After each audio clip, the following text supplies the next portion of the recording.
Hello, hello, hello, everyone. It's gonna be a good day. I just found out the play-in qualifier was today, so I'll probably let people vote on which deck I play. There's a lot of good decks I can play, and I'm like, standard's a lot easier than limited. Gotta re-roll. Alright, how's everything showing up? Oh, I forgot there was an arena update, so it's gonna do that thing. You gonna show up, MTG? Yeah, Arena does this every time there's an update. It makes me open up and restart. So we're gonna do that really quick.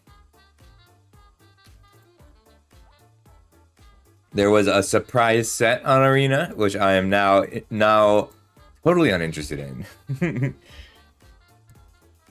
FFZ, sure.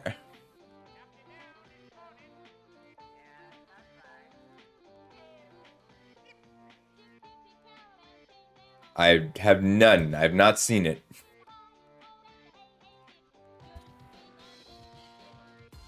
Emotes showcase? Alright, it's installed.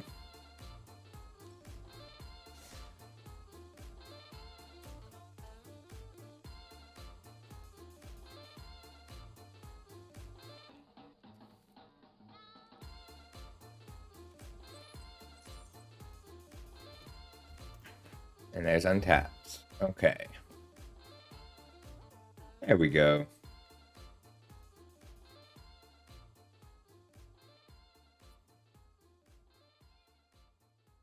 Why is its size just a little off? Okay, great. I don't have it on yet. Making sure untapped is open first. I didn't realize today was the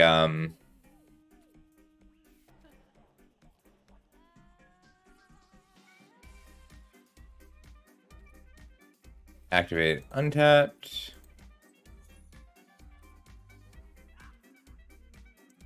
Activate emote showcase.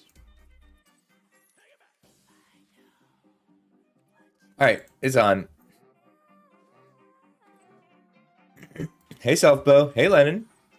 How's everybody doing? Today I'm gonna hit Mythic and then play in this play-in qualifier. I do want to pick a deck for the play-in qualifier.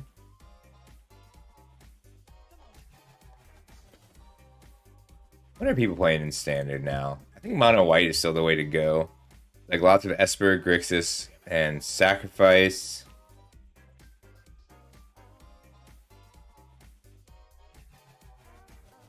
It's a pretty diverse meta. I could play Rakdos Sacrifice. I'm good enough at standard that I can do whatever. I think I have a draft going. Yeah.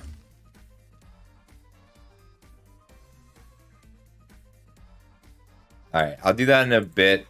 Let's see. I want to look at this deck and get started here. Once I'm in a game, I'll tinker with it a bit, Herix. I really want to play some Magic. Alright, so this is... Oh, that Herd Migration deck. This is a good deck. I've got Tribute to Urborgs, Brawler, lots of cantrips, 17 lands. Yeah, because this is a 16.5 land deck with Joint Exploration and Impulse. Lots of incidental card advantage, and I really want to push through with Herd Migration. Alright.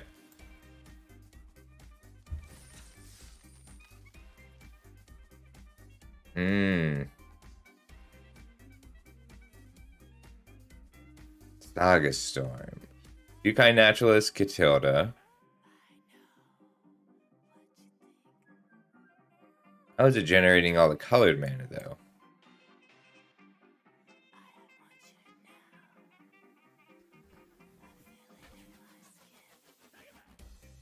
It's not.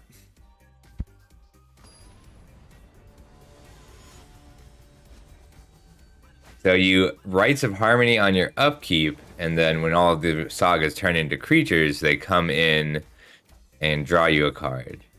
This looks fun. I will give this a try. Do I want to keep this hand? So I can keep this because I have 2 scatters, and those will keep me alive until I hit green mana. Yeah, okay. That looks fun. I'll give it a try. And it's not like they can tech against it. Yeah, why not?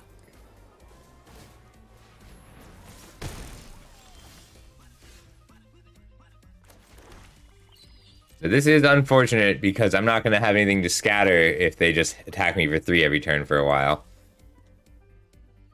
All he needs is a forest, though. Alright, great. Every turn they play a creature, they can't hit me with anything. I do need a forest, though. It was foolish of me to think I might not... Should I hold a scatter for their chaplain? No. So I can't let this come down and just bash me, take 7 every turn. Although it would be so nice if I could draw 1 land. I think I would have had this if I had a forest in any of my 3 draws. Sorry, 4 draws.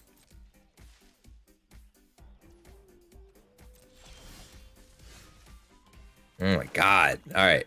This might be one of those days. I'm taking 6 this turn. If I draw a land, at least I can kill the Bulwark. Which, keeping the defenders down is relevant. I'm going to lose to such terrible cards. This I'm just going to tribute because if I don't draw a forest this turn, I'm in a huge amount of trouble anyway. If I do draw a forest, I'm still in good shape here. Oops.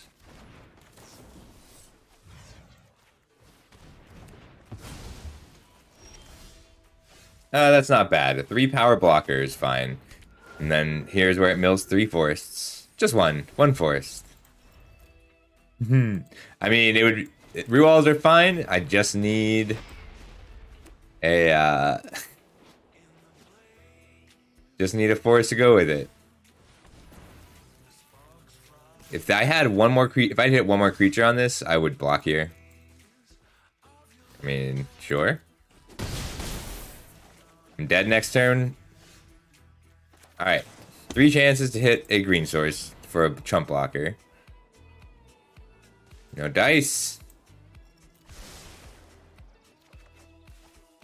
Oh, I'm dead.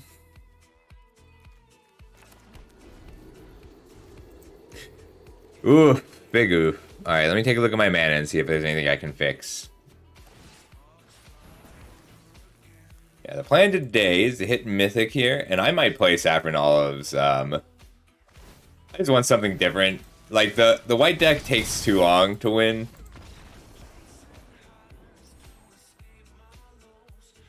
Today we're doing... Damn, now I gotta win 3 in a row.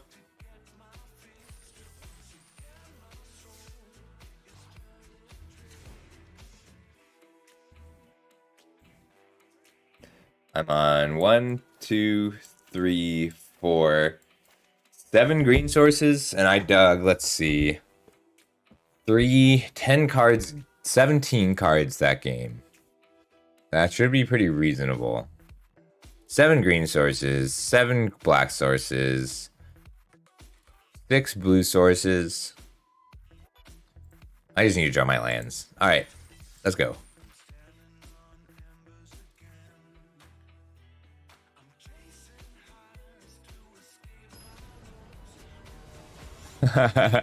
That's pretty funny. I like a combo deck sounds like what I feel like playing today. It's mood dependent. Some days I want to grind. Can I keep... Alright, on the play I can keep Scatter Tribute. Let's go. Yeah, the main deck Terrace Sunders are good. Like, I feel like Jund is a rough matchup, but if you can beat mono white, mono black, and Esper, then that's a great deck. That's another reason to play it. Yeah, I want to try it out. I'm going to let this resolve and hit it with a Tribute rather than an Essence Scatter. I'm more likely to be able to Essence Scatter their 3. Soul Tender's fine here because it doesn't quite demand an answer, but it's likely to trade with whatever their 3-drop is.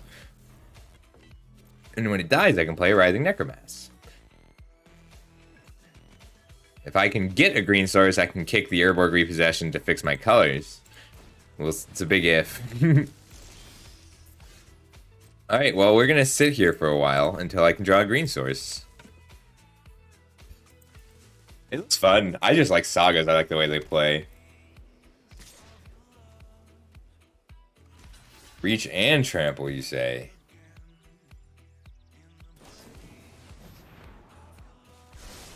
Oh my god, I can't believe how that this is an 0-3 deck.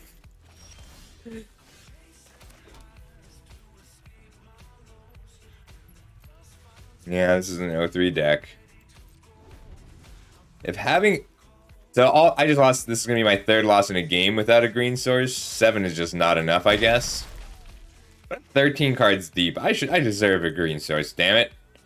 I'm hoping... So my best case scenario is that I just scatter their 5-drop this turn. Lame.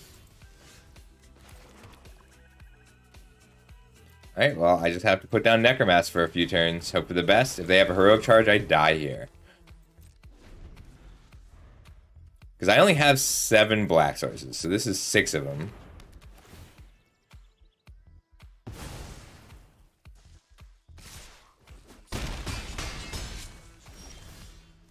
Forest! The help. Can I survive? I can put down a Necromass and hold up an Essence Scatter and die.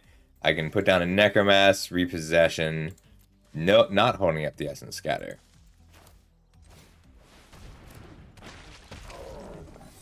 Gain 2, hope for the best.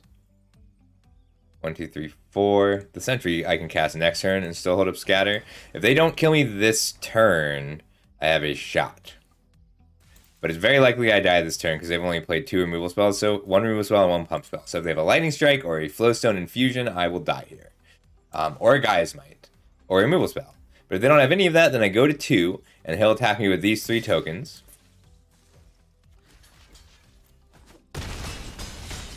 And either I die here, or they just replay the Widow.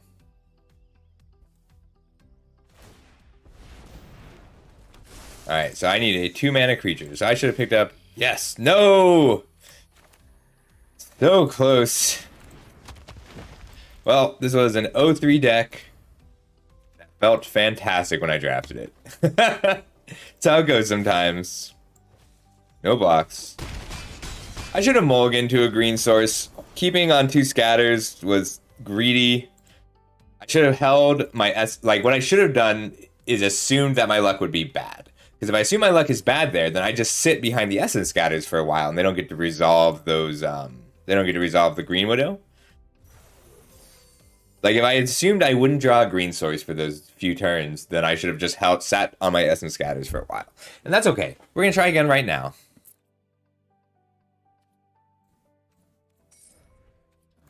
We're going to... I also have a Crimson Midnight Hunt. So I wasn't 100% Dominaria this time. I did some Midnight Hunt drafts, and I trophied them a lot.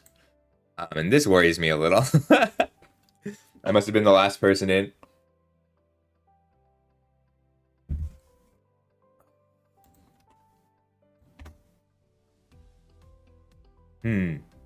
It's okay. I'd rather hit Mythic on a fresh draft anyway. So here we have a Jorah. Jorah is not worth a first pick. She's fine if you are blue-red, and she's fine because she's a legend. There's a big pile of good black cards in here. So I'll probably get a black card back out of this pack.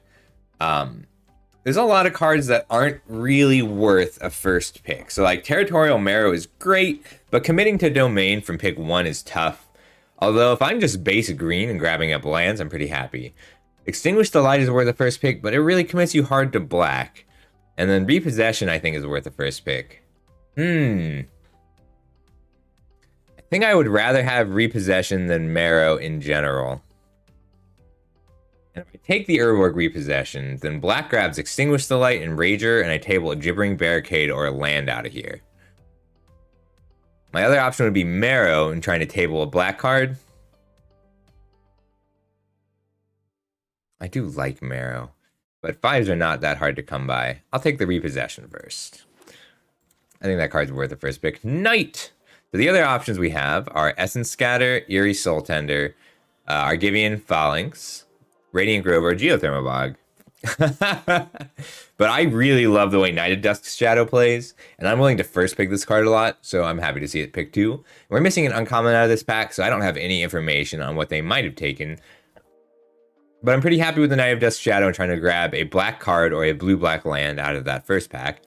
I'd like to... Eerie Soul Tender is not going to table. I mean, it might. I would be very happy if it did. It will table if, like, the black decks decide that they want to be domain and grab both of these. But chances are the person on my left is going domain or black, and I'm hoping that they're going domain.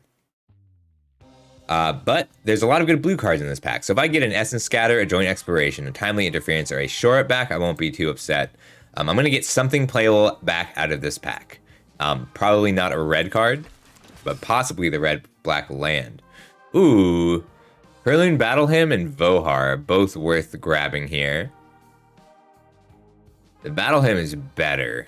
And I'm willing to splash for the Battle Hymn. Like, this doesn't necessarily say I'm black-red. This says I'm black, and I might end up playing this Battle Hymn anyway. Just being able to kill something at instant speed is really important, and I have not been tabling removal ever. I've tabled Bone Splinters a few times. Vohar is worth considering. Because Vohar ends up being a stronger deck. So blue-black is just good to have. And I already have the Urborg Repossession, which is the hardest part of playing Vohar. Is just looping those for value. I'm going to take Vohar. And I first picked Battle... so if this were pack 1, pick 1, I would take the Battle Hymn. But with the Knight and the Urborg Repossession... the fact that I picked Repossession pick 1 is what makes me want Vohar. Nahal, it really does, Herix. I'm glad... I like starting my streams in, earlier afternoon, because it means you get to hang out. Alright, Cult Conscript, I think, is worth the pick here. Thrall to the Pit and Flowstone Infusion are both excellent, and so is Nahal. And Nahal is pretty easy to splash. If Cult Conscript weren't in here, I'd be very interested in Nahal. But a turn 1 Cult Conscript, turn 2 Night of Dusk Shadow is just so powerful. And if I end up being... So, if I want to be a black-red deck, a black-red aggro sack deck, Cult Conscript is still the pick over Flowstone Infusion. So if I want to be red, I want to be the Cult Conscript. And if I want to be taking the Nahal and try and go value, so if I had picked more removal, if I had first picked that Extinguish the Light, then I would want the Nahal, because my game plan becomes copy a big removal spell. War Leech. So I like War Leech over Rager here. I do think that the Rager is better, but if you are already... So pack 1, pick 1, Rager is better than the War Leech. But on pick 5, if I'm already blue... then War Leech does so much work. It does make it easier to pick Bone Splinters. Tangled Islet, Timely Interference, Shore Up, and Impulse are all good signals too. But the War Leech is just such a beast. Terror. Wow, it's a late Tolarian Terror. I want this Urborg Repossession too, but this is a pick 6 Terror. That means 5 other people saw this card and said, I don't think I need to be this. Repossession, I'm interested in, but take the Terror, pick 6. If you are in 2 other colors here and you get a pick 7 or 8 Terror, that's such a powerful signal. I should have looked at that pack more because I was going to table 1 card out of it. Scatter versus Extinguish Light? Well, until very recently, I would have snapped up the Scatter, but now I think it's Extinguish Light. It's so hard to get this removal going. And I am already heavy black. I am not committed to blue yet. So I might end up with blue as a light splash. I might end up black X blue rather than just black. Yeah. So this is the rest is not on the table right now because I'm not likely to be a black-white deck with a blue splash. And that might change if I open up something like an Archangel of Wrath, just a big, strong white card. But really, I want to be on the self-mill Necromask plan. So an Eerie Soul Tender would be great. More Repossessions, more Eerie Soul Tenders, and I want to splash a little bit of green, but I'm fine just playing Urborg Repossession as a Raise Dead. I could take this Shield Wall Sentinel to hedge a bit, but I want some access to strict card advantage, so I'm looking for 3 total in some combination of Espionage and Urborg Repossession, and Shadow Prophecy is the worst one, but I would still play it. Shield Wall Sentinel would be nice just if I'm trying to pick up some... It would be nice. I have uses for my mana with this deck, which is nice. So I don't need quite as much strict card advantage. So I might just stay on 2 pieces of strict card advantage. All right. Oh, okay. I thought a black card would table out of this pack. I did not. Thanks, Herix. I did not expect Extinguish Light to be the card to table. I thought it might be the Rager. But I'm happy with that. Oh, the Soul Tender did table. I would take the Shore Up if it hadn't. Shore Up is what I was expecting to get out of this pack. Illusionist, awesome. Especially if I'm like Illusionist helps with the green splash, and it also lets me splash, like get a little bit more value out of splashing green. Of note is this late heroic charge. I think people understand that they want it, but pick it really late. Flowstone Infusion. That's a very late Flowstone Infusion. It's almost worth passing this to send the signal that like. So now I might, if I open like a Battle Hymn or a Lightning Strike, I might end up Grixis. So I'll spec on this Thrill and give them that last pick, Magnagoth Sentry. I think it's just going to be Tolarian Terror again. Scatter would be nice, but Terrors are how I'm planning to actually win the game. Like, this deck does usually want to scatter, but having access to other 2-drops makes me a little less interested. I would take the scatter if Tolarian Terror weren't there. I would take the Razor or this Balmor if Tolarian Terror weren't here. And so out of this pack, let's see, Balmor and Razor are probably getting snapped up. Same with Strike Team. People will come way up on Strike Team. If anyone's in Defenders, we'll go down to Shield Wall Sentinel. So that's 1, 2, 3. Best white card 4, 5. I might. So if anybody's in Defender or Green Stompy, I will get a land back. And if they aren't, I won't. And that's okay. Because like at this point, I'm okay not splashing a color. With 3 Terrors mean that I'm okay not splashing a color. So Vivisector is good. Like, the problem with Vivisector isn't that it's a bad card, it's that cards that aren't 2-drops tend to take precedence. So like I'll take a Tolarian Terror or an Eerie Soul Tender over Vivisector because 2s are just not that hard to get in this color combination. I'll play 3 Extinguish the Light in this deck. Like, I just want to be dealing with what they play and then dropping a Terror. This is such a sad card. Are you sure you want to lock in your prediction so soon? I could open a Nuts Rare in the last pack. Contaminated Aquifer. Barricade is solid here, but I think I just want the Splatter Goblin to keep me alive for a bit. I could also Splash Destroy You, but that doesn't feel good. I think it's between Aquifer and Splatter Goblin here, and it's early enough that I'm okay trying to table this Splatter Goblin. I'm going to take the land. Scatter. Essence Scatter. Garna's on the table? Not really. Oh, Infusion and Protect the Negotiators are both fine, but Scatter's here, so I'm going to take the Scatter. I want some Impulse to go with it. And I want probably 1 Necromass and more Eerie Soul Tenders. I'm probably going to finish out this draft and then maybe do the playing qualifier with something fun. Okay, Eric's, I will do my best for you. I don't think 4 Extinguish the Light is too many.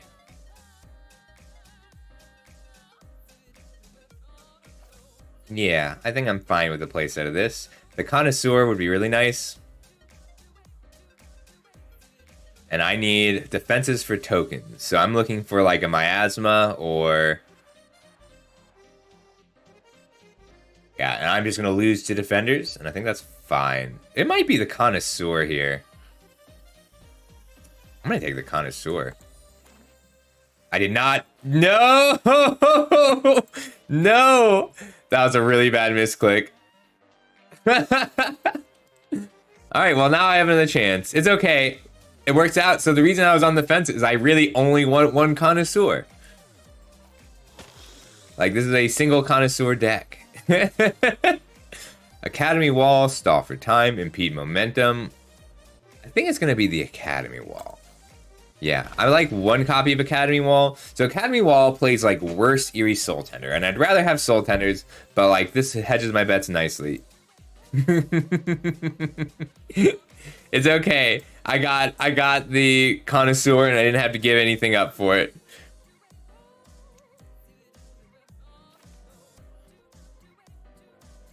Although I would have liked that 4th Extinguish the Light. There's a non-zero chance I cut Extinguish the Light for a tribute to Urborg. Because, like, it's just so many 4-drops. 1 Battle Rage Blessing in case I don't get a Shore Up. I could also take Drawbridge. So I would rather have Shore Up, but I will play this if I don't. Just because Ooh, okay, so it looks like red is wide open, but I don't really want any of these. I'll take the tablet. Right? Right. Nah, I'm just gonna I'm gonna tell the people on my right, hey, there's good cards in this pack that aren't my colors. So like Tide Turner is a good reason that I don't like Vivisector. I mean, I do like Vivisector, but like the 2-drops are marginal at a certain point. Barricade, awesome. I'll play the Barricade over the Academy Wall. Especially with a Cult Conscript. Doesn't feel like an aggressive sabotage deck. It might be. Do I want to splash for Prayer of Binding or just take the Urborg Repossession? Green Widow is awfully good, but a little tough for me to cast. I'm going to take the Urborg Repossession. And we've got land. Oh, this is not a good enough pack for me to table something relevant. Because 1, 2, 3, 4, one of these, because red is pretty open. 5. Yeah. Because 1, 2, 3, 4, 5, 6. One of these will get taken. Yeah, this is bad enough. Like, there's not enough good cards. Vivisector is good. There's just better cards. Rager, awesome. Rager is exactly what I want to see right now. Anything else in this pack I care about? Bite Down, Urtai's Scorn, Weatherseed Treaty. There's a Take of the Shield and a Knight of Dawn's Light. But really, I just want the Rager. Bone Splinters, Joint Exploration, or Splatter Goblin. I think it's going to be Splatter Goblin. It's a lot of what I need from a card right now. Maybe the land, but I don't have any red kickers I care about, just green ones.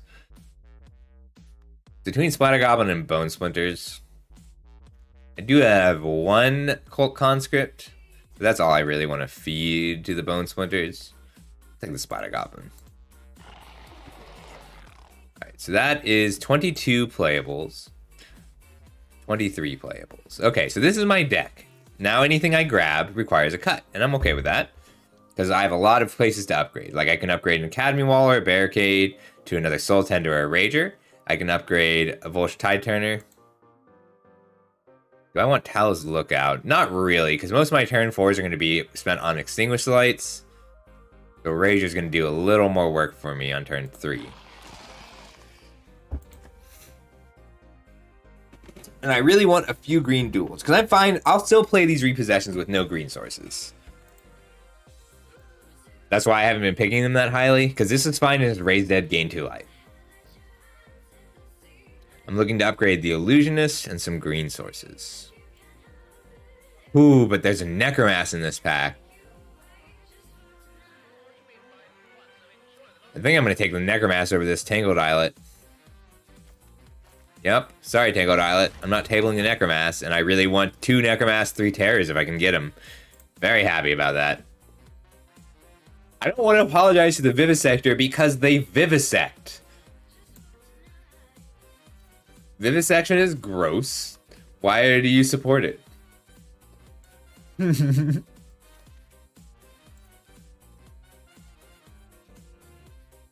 to upgrade Tide Turner. Could take the Lookout or the Bone Splinters, and it's actually pretty close.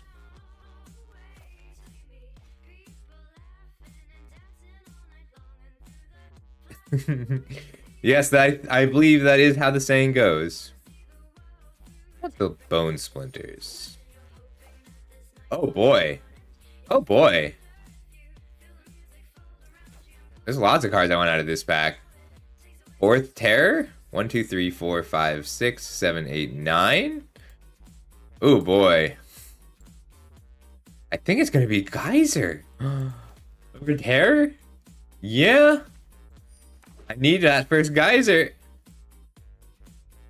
1, 2, 3, 4, 5, 6, 7, 8, 9, 10 spells.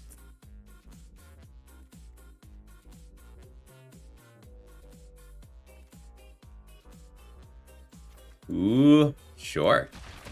I would have liked one more Soul Terror. I know. Alright, we're solidly blue-black. Looks like I'm coming down 1 repossession here.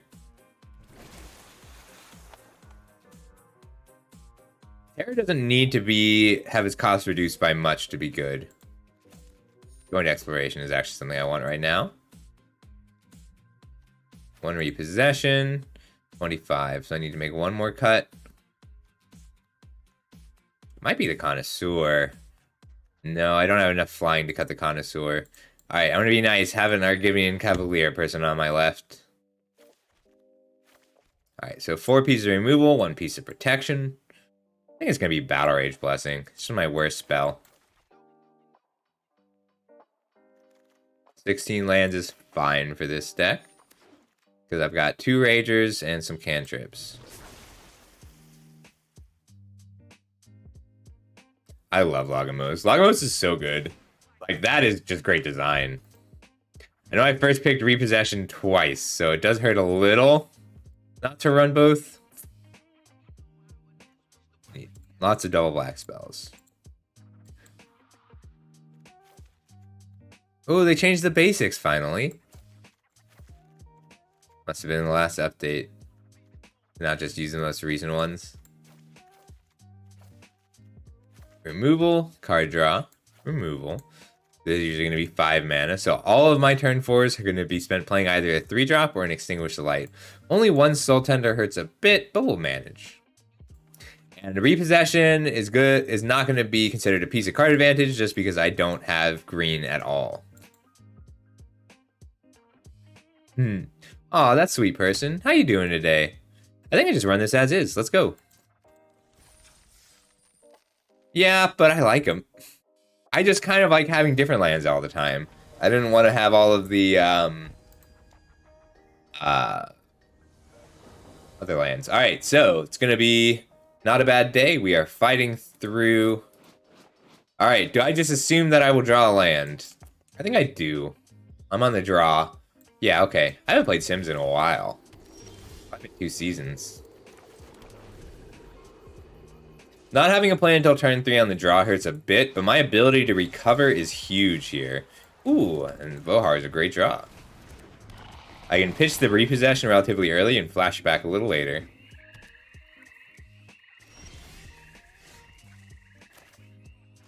Is 1 point of damage more valuable than looting here? It is not. Let's just jam this Soul Tender and see if they counter it. Okay. Damn. No tears.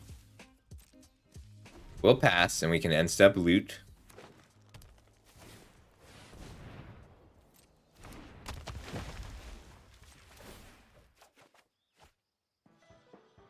We'll just pitch a land.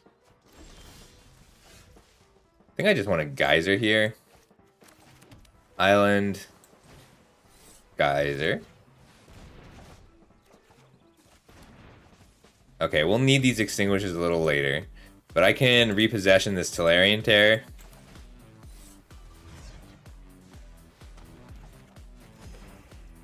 And then Kraken for 3. I'm looking to pitch the Barricade. So if I draw a land, I pitch the Barricade. If I don't draw a land, I will untap and pitch something that lets me cast this Terror.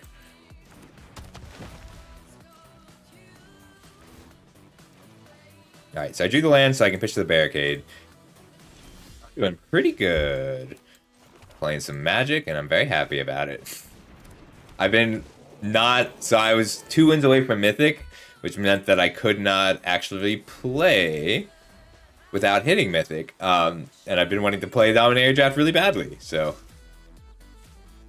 No blocks. I'm willing to race this. And or double block and then Extinguish Light in response to their pump spell.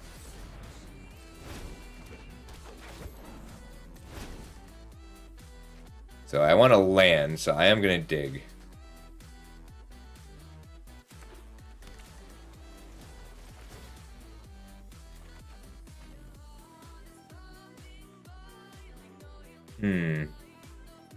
I want to play these Extinguisher Lights. Let's pitch that. Good thing, Herrick's.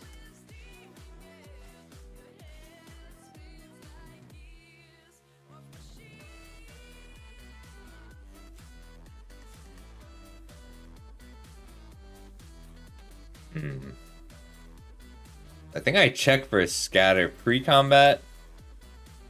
I loot pre-combat.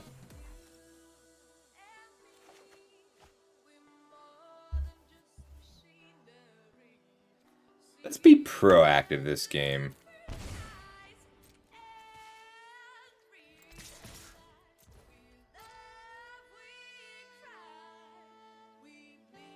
Forgot.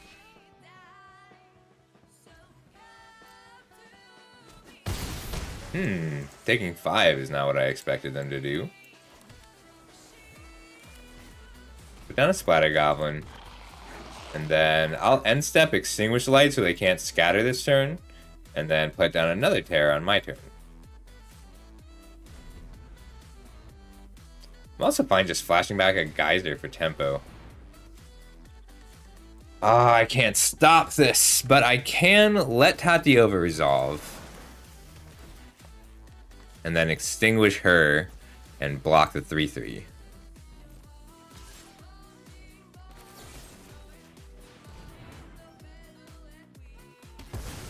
Because when Tatiova dies, this land loses flying.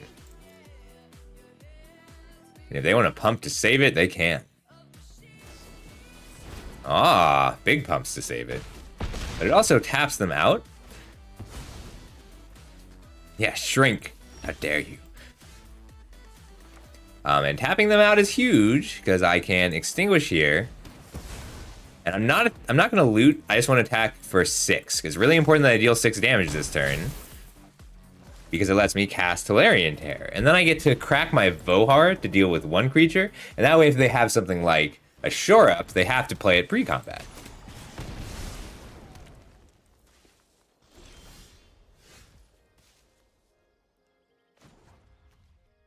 Do I loot first? I do loot first, because if I pitch the Connoisseur, I get to play out a 5/5 this turn for 1 mana.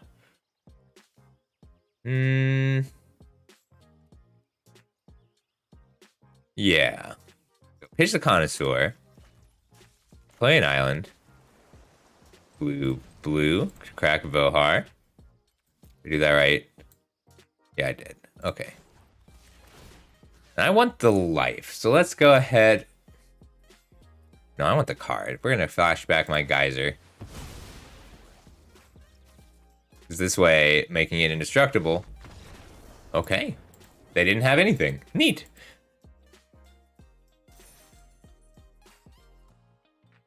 So that let me. I should have pitched the land anyway. No, because either way, I would need to pitch these. I need to either keep the land or the creature if I want to cast the Necromass in the same turn.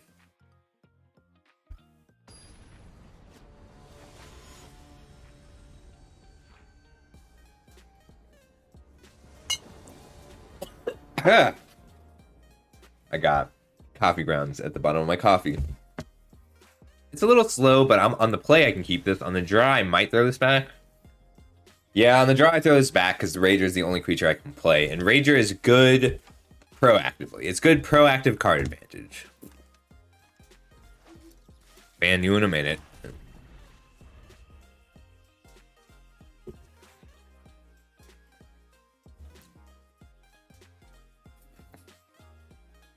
I remember how.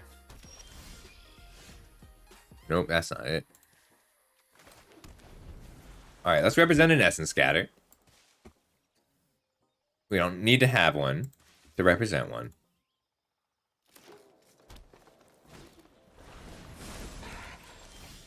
Damn. It's a really good play. I'm going to have to extinguish that next turn. Turn 4, extinguish. Turn 5, Connoisseur.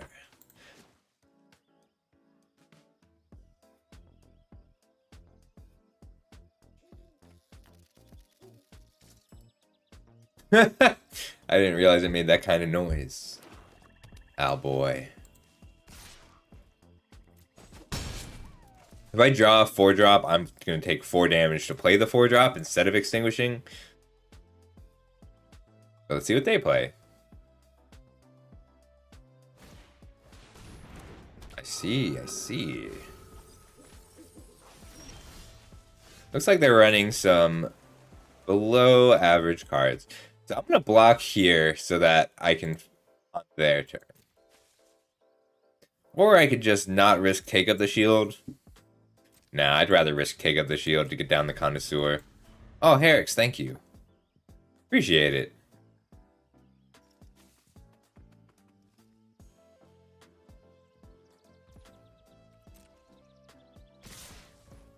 We'll block.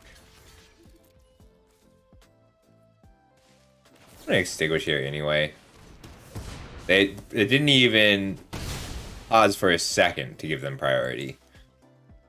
So having an empty board going into turn 5 is just good for me. And right now, a Necromask costs 6 mana, and a Tolarian Terror costs 6 mana. But I have a turn 5 play, so that's fine. I'm kind of hoping that they don't have a turn 4 play, because the tapped land does lend me to believe that. Swarm and Vine Shaper Prodigy means that they were hurting a little bit for playables. I'm okay with them taking a turn off of applying pressure.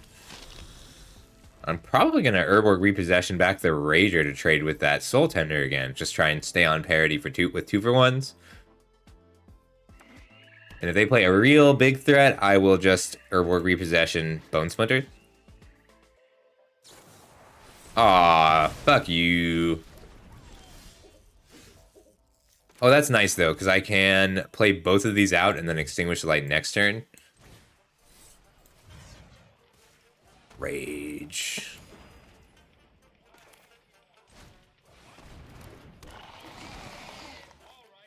Hey, that's what I was looking for. Staying ahead on board is big. So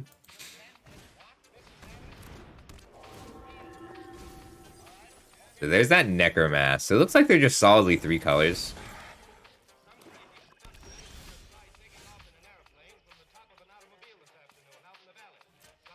We'll attack. If they want to block, I'm happy to trade my Knight with both their creatures. It's got Menace.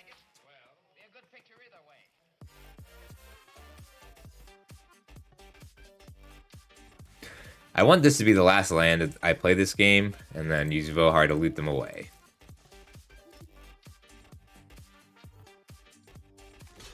Oh, neat.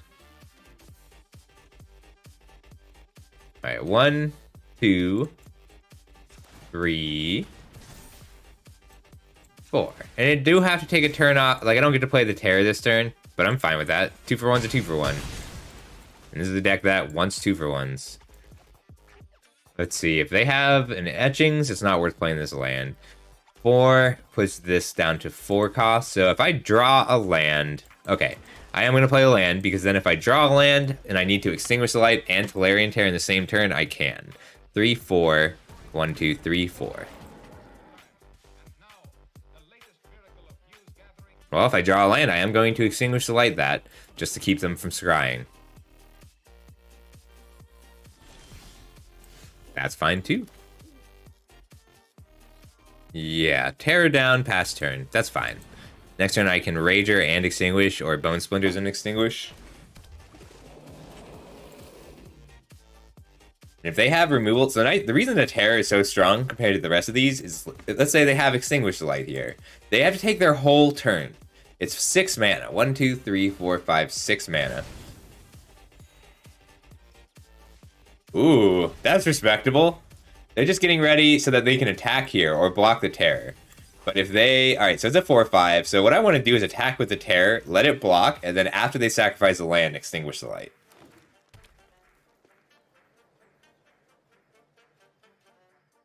If I can just keep them off mana, because like they have Soul Tenders, they have Necromask, they are getting value out of milling themselves. And if they pay 2 mana, so it's 6 mana to Extinguish the Light on my Terror. We're 1-0. 1-0 on this draft. Yeah, it's worth playing this pre-combat because there's other removal spells I can draw. Yeah, we got this.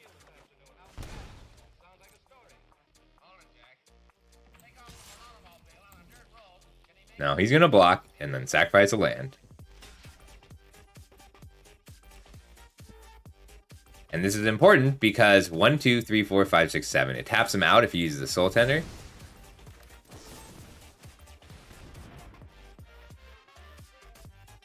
No light for you.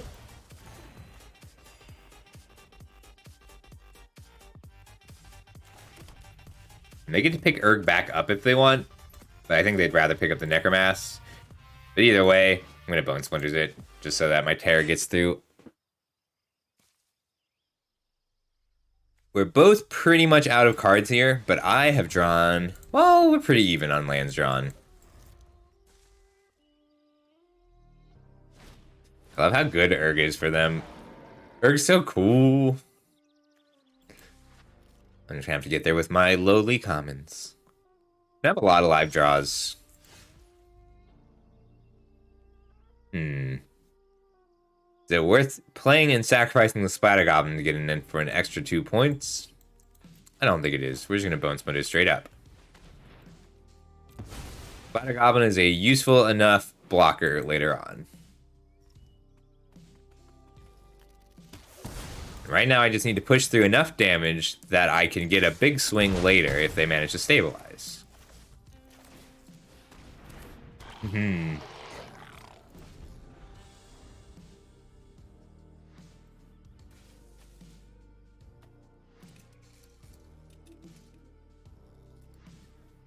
I like the owl. It's cute. Damn. That does stabilize them. I just need to hit more of my big creatures. 5, 8, 10 lands deep. So I've only got 7 lands left. Out of 20. They're down to 16 cards. They might mill 5 lands. 6, 7, 8, 9, 10, 11. Alright, so we're pretty even on that. I think I just pass? That's lame. But correct. Because if I swing out, they get to block this, take 7, go to 12. I don't have good attacks. I could have bluffed with the Terror, but if that's a Gaia's Might, I'd just throw my Terror away.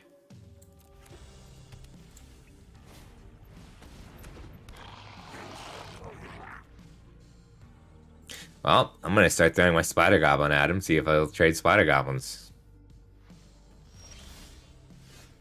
Ooh, that's not bad. Alright, so that just changed the play a bit, because now I want to try and throw my Splatter Goblin and Cold Conscript in at the same time. Oh, you're right, this is a 16 land deck. Thanks, Motive. How you doing today? Oh. Green, blue, white, black. They don't have red, but that's a huge problem. I gotta kill that. Hey!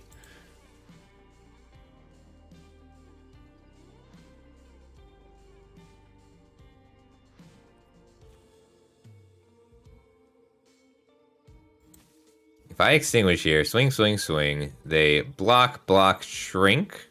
That's bad.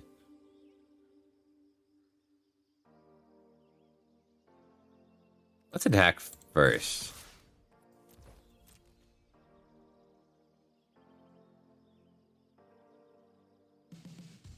I'm looking for Phyrexian Espionage, or a Gippering Barricade, or a Tolarian Terror, or a Necromass, or an Eerie Soul Tender, or a Leech. But this is too difficult to block for them to make. I think that they end up just taking it, which is funny.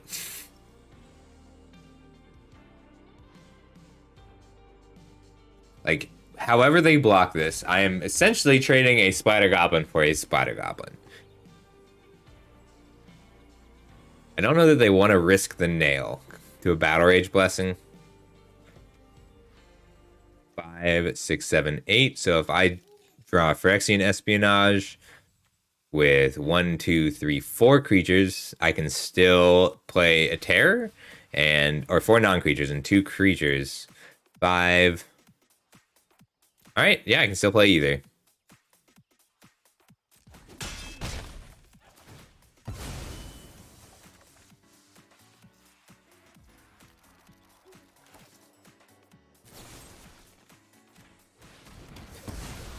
Maybe it was better to hit the Sojourner just because it blocks. But Nail is what I'm afraid of.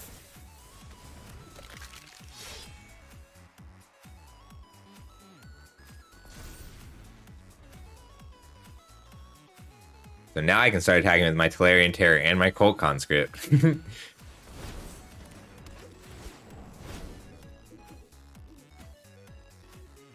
Now I can't because they can double block. I should have played that Extinguish the Light differently. But at this stage, we are 2 hard removal spells deep, 3 non-creature spells deep. That's not enough removal for me to think that they don't have any more. Yeah, let's just jam a Terror.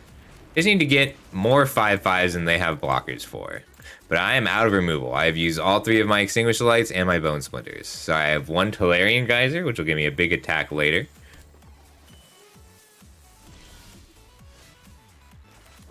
So if I swing, it goes chump block, double block, giving up 1 Terror, returning the Cold Conscript, and I only punch through for 2 damage. No attacks. I need 1 more Beast.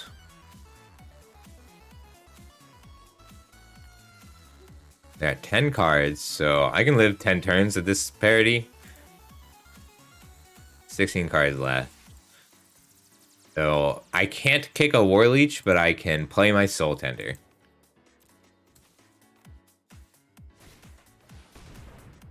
Card's good, but not a huge problem.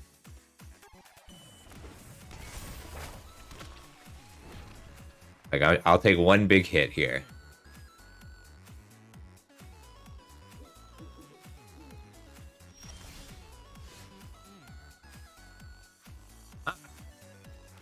That's what I was looking for.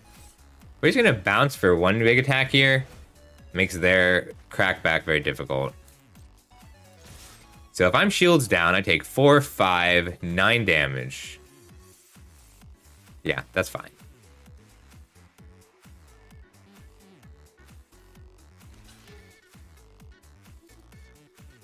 Do it. Take 12. I know you want it.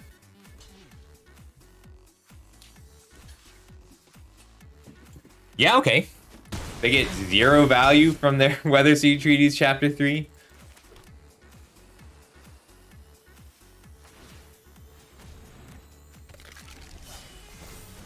So 0 value from their Chapter 3 for the Weather Sea Treaty. I assume they have at least 1 more hard removal spell. But they need 2 to deal with both terrors. They've only got 1 white spell and 1 blue spell, plus the Vine Shaper Prodigy Kickers. But they've got 2 blue sources and 1 white source. So I have to assume that that is all the white mana that they have.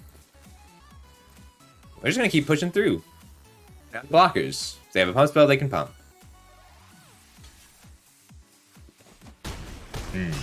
My turn. So now I swing out, block, take 7. So now they can block all 3, but I'll kill 2 of their creatures.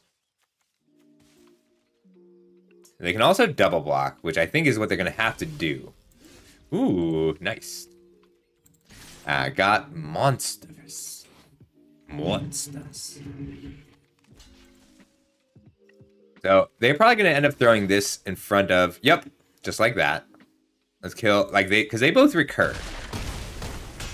But I'm also dealing 7 damage. And so on their turn, unstep, they bring back the Conscript.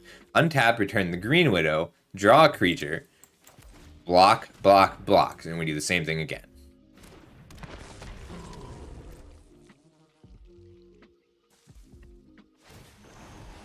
I actually did not know that was instant speed. I'm fine with that. So you need 1 more blocker, and you still have to block everything, which means if they get down 2 blockers, then they get to kill 1 of my creatures. Oh, that's a good way to get 2 blockers down. Alright, so now how does this block look? They go 1, 2 to here.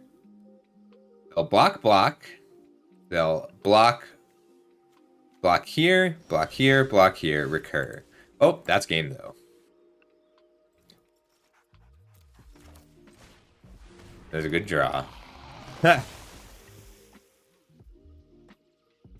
I could also wait if okay, they have 1 card left, and I know it's not a removal spell because they just drew Tatiova. So Tatiova is what they drew. Oh, that's just Sargon's hair, not their card back. All right, never mind.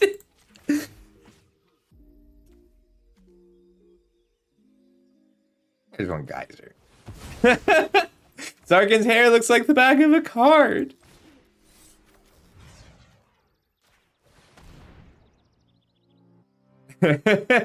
Sarkis got such majestic hair.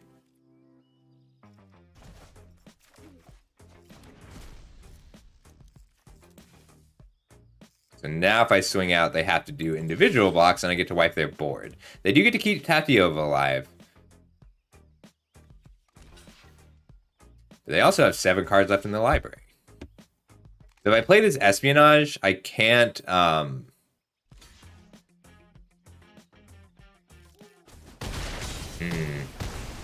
should have gotten a kill spell for Tatyova. That was a mistake on my part.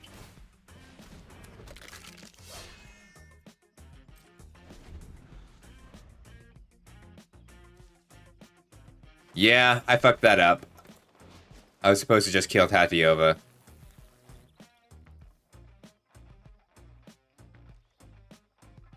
It's okay, they fucked that up too. No, I didn't fuck that up because they didn't have a creature die. I'm more interested in pulling this last card out of their hand right now than anything else.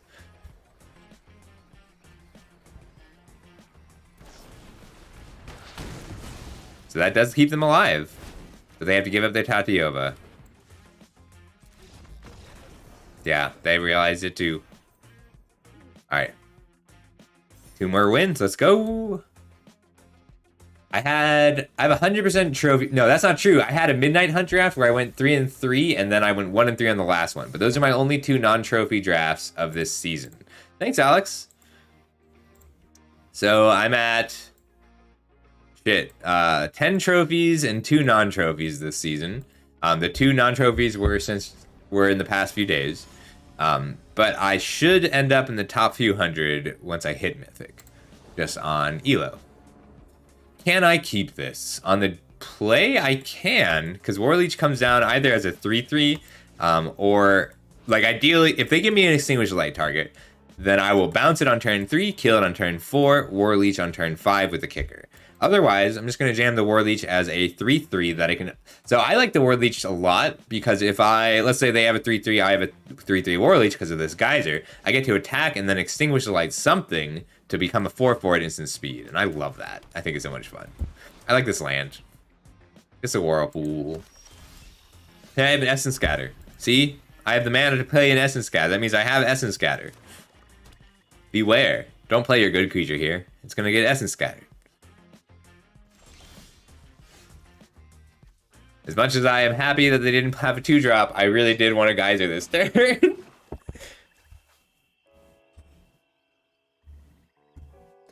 My buddy Bill played a Monstrous Warleech on turn 5 as nothing had died yet, and he milled 4 lands and it died. Alright, I'm just gonna pass and Joint Exploration on end step.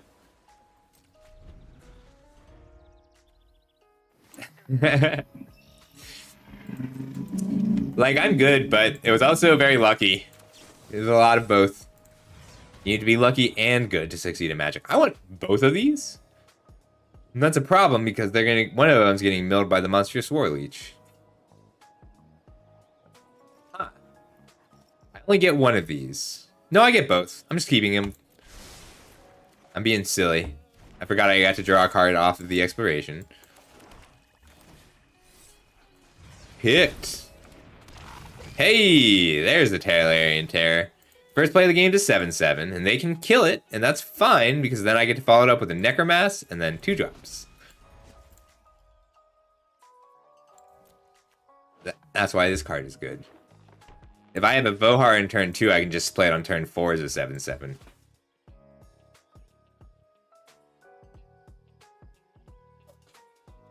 Looks like they were just hurting for colors. I want to get the Necromass down next turn, because then I can start holding up. I can start double spelling with Freck, Extinguished Light, and Mercenary. Alright, so this tells me that they have a Battle Rage. Which is why I want to have this Extinguish the Light at the ready. And I wanted to Extinguish the Light and play a Vohar or a Knight in the same turn. But that's okay. I'll take a 2-for-1 where I can get it. It's like playing 2 cards in one turn if I deal with their 2 cards with one of mine.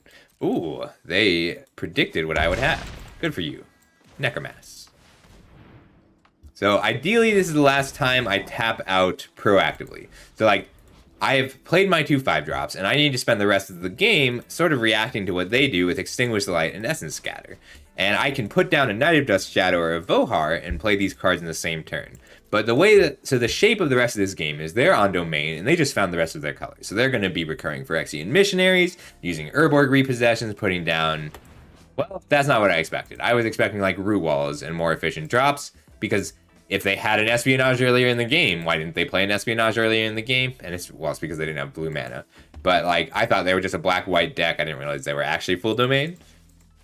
But now I feel pretty good about this.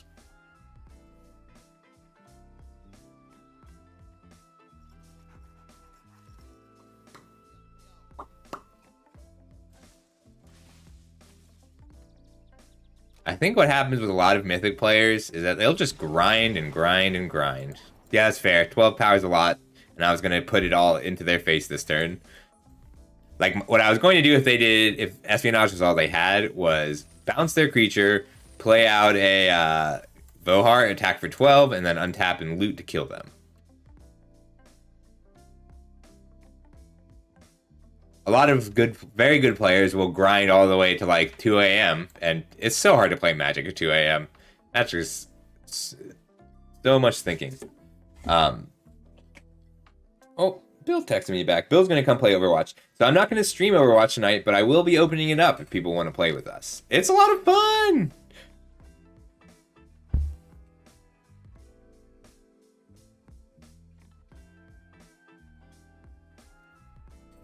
We've been playing with the Overmaster and Alva. Alva picked it up pretty quick. I was surprised. He was brand new. And Theo used to play... Theo is the Eternal Card Game World Champion. He's a fun person to play Overwatch with. Great hand. Turn 2, turn 3, and then either turn 4 Espionage or turn 4 Extinguish the Light. And I'll wait a bit. So, like, Espionage is worth kicking. Like, the kicker is gravy.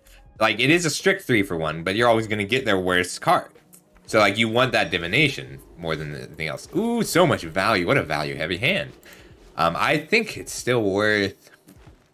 It depends on what they play, to affect what I play. Alright, so I've got a turn 3 Soul Tender, turn 4 Rager. I like that. I'll probably play the Rager to trade with the Steel Crusher. Blue-black in this format. It's so interesting. You get value from all sorts of places. Like, both of your 3-drops are inherent 2-for-1s, even if the Soul Tender is a little bit slower. But you can get more than 2 cards worth of value out of Soul Tender if you hit other Soul Tenders or power out a Necromass. Woot. You spent a bite down on my Splatter Goblin? Splatter Goblin did its job. Love Splatter Goblin. So this way, I'm just going to Rager because I'm looking to trade here. And I want to draw a Necromass or a Terror. So I want to Aquifer, Soul Tender, and then kick an Espionage. And they're 5-drops, that's when you want to start Essence Scattering against it. The way that you're making me feel tonight. The song is like so the opposite of so much conventional music. It's like, you're not making me horny. You are making me feel like a simple, clean, summer day kind of person. I'm fine with this trade. I just want to trade resources as often as I can for a while. Let's Aquifer and Soul Tender, and the next turn I can bounce and scatter. Ah, my War Leech. No, I think it works. Like, we have enough horny songs. Like, I like a good horny song, but it's nice having something different. The one is potato chips.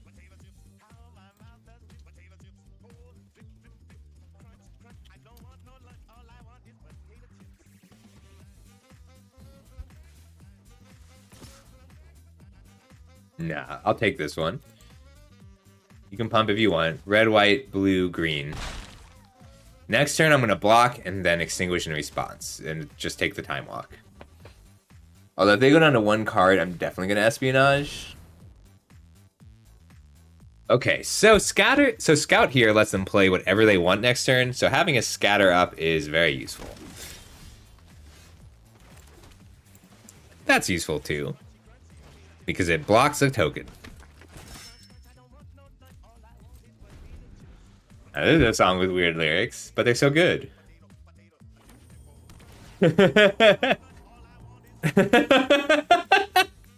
You're right, Herix. That is exactly what is happening in that song.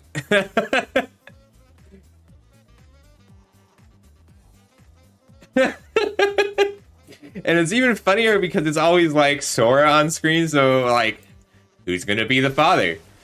I don't know if I want to meet your father, Sora. Is it gonna be a mouse? Is it gonna be a duck? Is it gonna be a weird dog-duck couple? Shit, I forgot. I don't actually have... I don't have enough mana to play Extinguish the Light this turn, so that's just my bad. But that's okay, because the Sultan is not doing anything.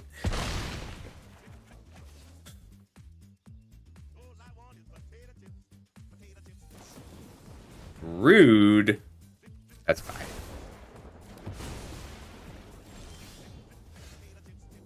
It was a good... I will not forgive it. It was fine. I'm taking 9 damage in order to kick this and get rid of their last card. I think I just need to start getting spells into the graveyard. So I'm going to bounce this to draw. Play out the land. Scatter with their play, which will probably... Because they did just... They kept whatever they wanted on top. And I have to assume that means it's a threat. So I want to scatter this and then extinguish. I'm going to let the Root Walla resolve.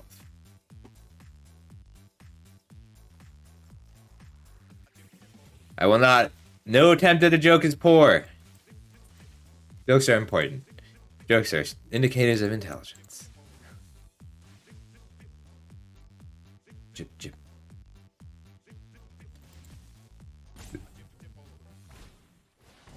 Yeah.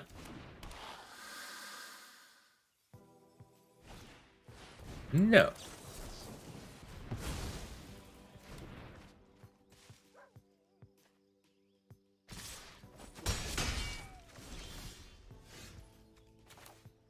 If I extinguish here, I gain nothing. But he can't take up the shield at least, or he can shore up. Let's see if it's a shore up. Nope. Alright, the next turn I'm kicking in Espionage, and the turn after that well, I might just lay out 2 tears.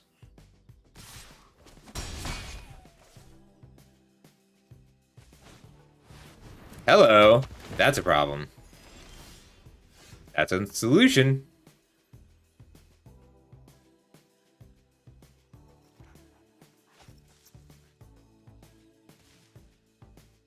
I don't know. What do you want to do now? I think I just have to kill this and hope he doesn't have an Urborg repossession. The other option would be just kicking this Espionage, because I know that's a relevant card in their hand, and I'd be taking 9 going to 6. But if I kick an Espionage and draw a land, the next turn I get to extinguish the light. 1, 2, 3, 4. If I kick the Espionage, draw a land. 3, 4, 5. That goes down to 3. Then I get to extinguish the light. Yeah, okay. I'm taking a risk here. Taking a lot of damage to take a risk here.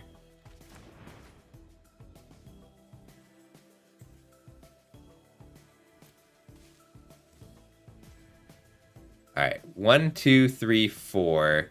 So 4, 5, 6. So I can play out both tears next turn if I repossession this turn.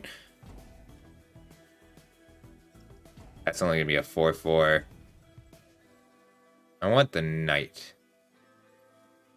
Yeah. Alright, there we go. So that way I get to extinguish Terror this turn. Yes, that is true. Let's hope that's not a shore up. It was a branch rider. Okay, I'm glad I hit that. Alright. So I spent 9 points of my life to make this play this turn. But this is devastating for them. So let's see what their plays are. Because if they have if this is like a Vodalian Mindsinger, then I'm in trouble. But even then, they can't kick it twice and pay the ward. Growling Goblin's good. lets them start turning cards into lands into new cards. But I'm just going to put down this Connoisseur and Kraken for 10, and I'm going to keep doing that.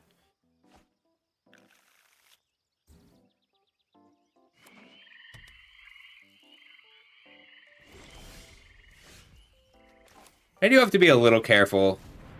Like, a Colossal Growth here is 6 damage, so 6, 7, 8. A Heroic Charge is 6, 7, 8, 9, 10. So as long as I have one blocker, I'm okay. But they would need to kill this and have the Heroic Charge. So I'm just going to keep cracking in for 10 and recover rapidly.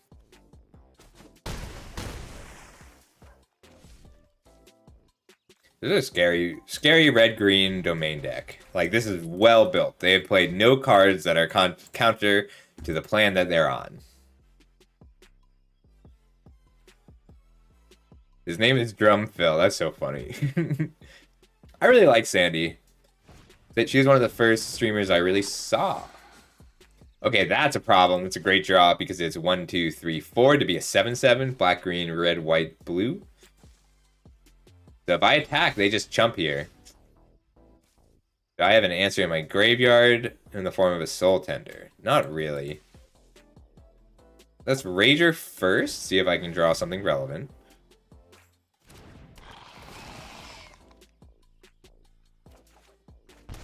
That's relevant.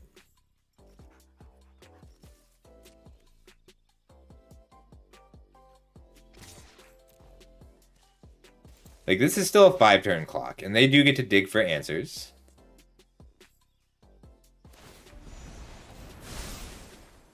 Am I getting bit?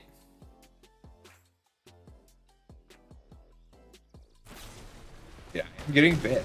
Alright, so that's 2 bite down and a lightning strike. So that puts them down 3 removal spells.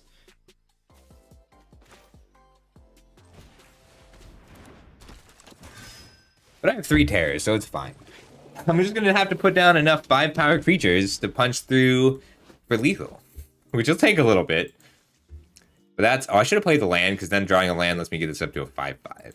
But them not being able to gain life is pretty relevant. And, like, this is why Rual is so good in the late game, because I just put down a Terror, a Rager, and a Knight of Dust Shadow in the same turn. And Rual is still a good blocker. So if I swing out, Rual eats a Terror, kill 2 1/1s.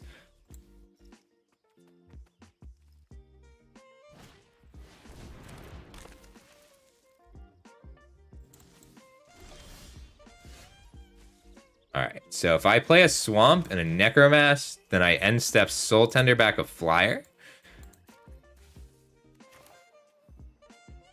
Oh, they can't activate this turn. 1, 2, 3.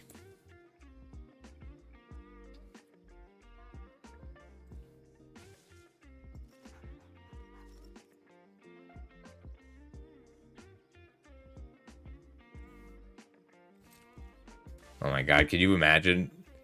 It's funny, if they had tapped their Crystal Grotto before they activated the Goblin, they would be able to activate Rual this turn, and I wouldn't be able to have lethal next turn.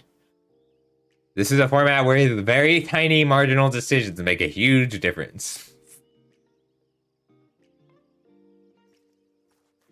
And I get to play out 2 more blockers after this. Like, if they had played this turn the way I thought they were going to play this turn, they would have 1 more mana, and I would lose.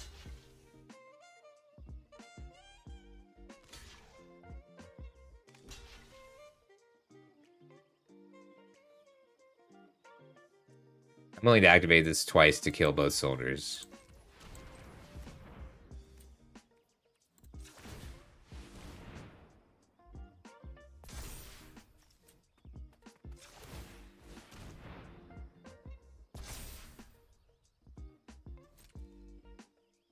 There's got to be a Colossal Growth, some way to kill this Terror.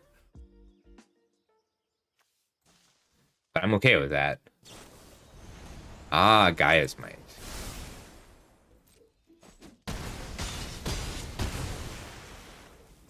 Well, I have 3 lethal attackers. Your move. They can't activate the Goblin this turn to get another blocker, because I have 3 different attackers which will kill them. They can have Colossal Growth. So if it's a... Oh! That's a bomb. Free block. Free block. That's a hell of a draw. So if I swing out, I'm eating the Goblin and the Root Walla and giving up a Terror. But I'll still have 2 lethal attackers.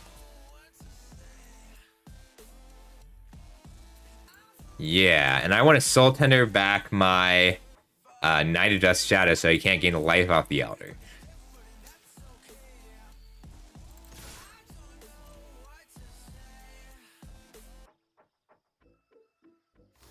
They have to block all 3 5s, so the Rager is free damage here. So 4, 5, 6, 7, 8. Great.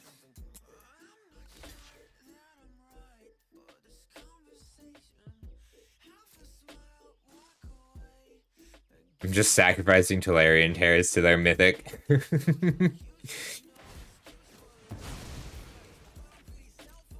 And they're thinking they just need to get a creature and they can recover from this. Which would be true if I didn't have this Knight of Dusk Shadow.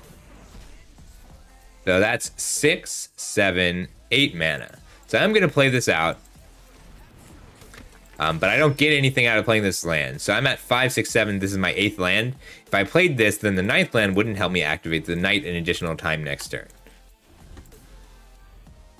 But playing 2 creatures here, which I think was their goal, doesn't do anything for them because they can't gain life.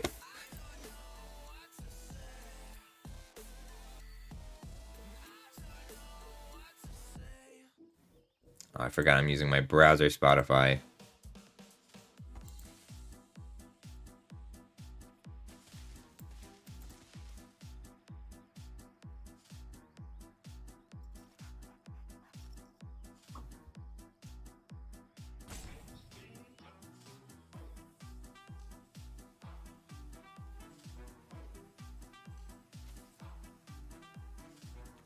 It's okay. Take your time. This is a difficult turn. Good game. Sorry, bud. I saw it coming.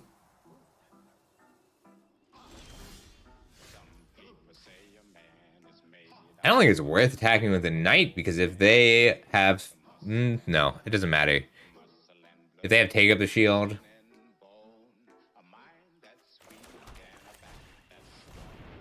I do have to attack with a Knight to get lethal here.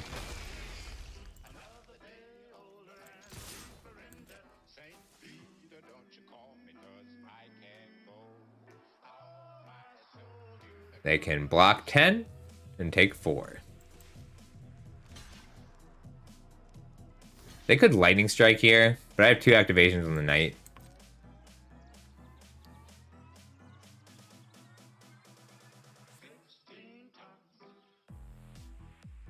I guess Bite keeps them alive. 3rd Rabid Bite.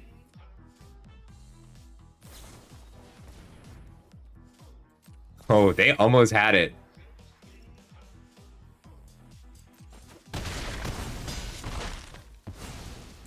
They were 1 point of damage off of having it with that Colossal Growth. There we go.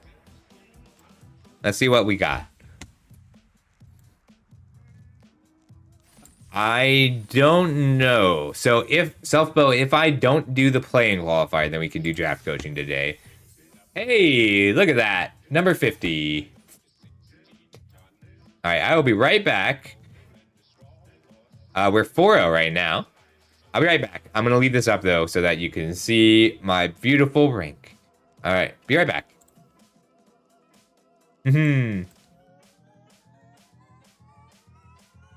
Yeah, when you have, I think my win rate is like 80 to 90% this season. I don't know. That before today, it was 91.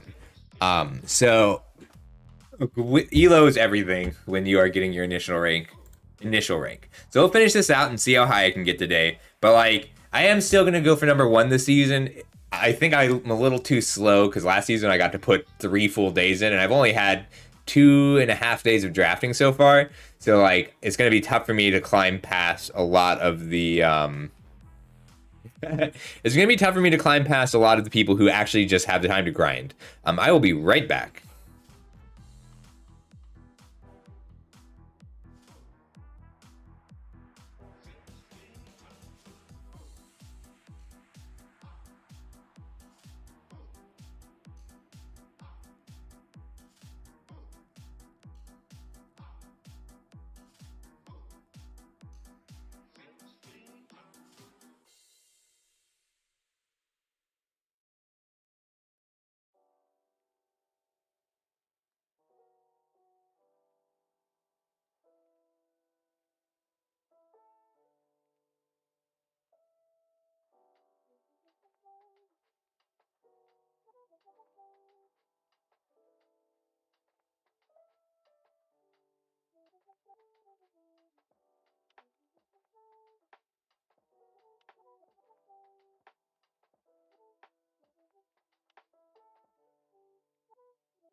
Angry Hobbit, thanks for the follow. I'm so sorry I missed it when it happened.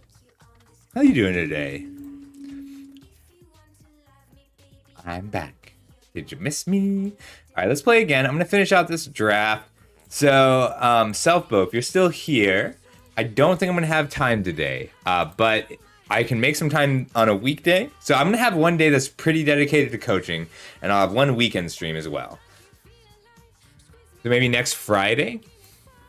Is there a weekday that works well, Selfbo? I'll message you on Discord. I realize that is the easiest way to do it.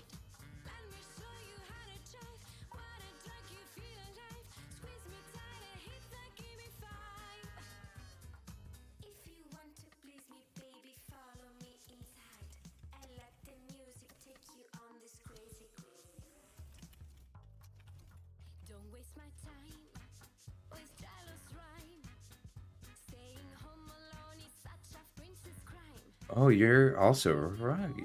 I see.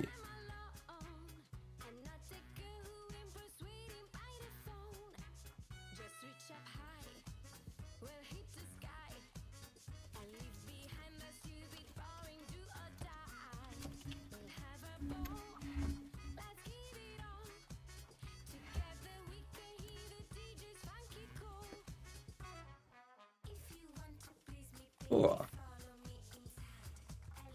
Hey Zeres, how you doing today? Did you get your puzzle box? Sorry it took so long. It's crazy, crazy rad. Alright, 52. Let's see how high we can get today. I can keep this. I want a blue source, but even without a blue source, Spider Goblin, Soul Tender, Warleech is so good. And if I manage to hit a Necromass or like that, or Talarian Terror off the Soul Tender, then this is a 7/7. And since I have 4 copies left and 30 cards, I have a 1 in 10 chance, a 4 in 10 chance. So 40%. There's a 40% chance that I will hit a 7 mana spell with my Warleech. But even if I just play the Warleech as a 4/4, I'm fine with that.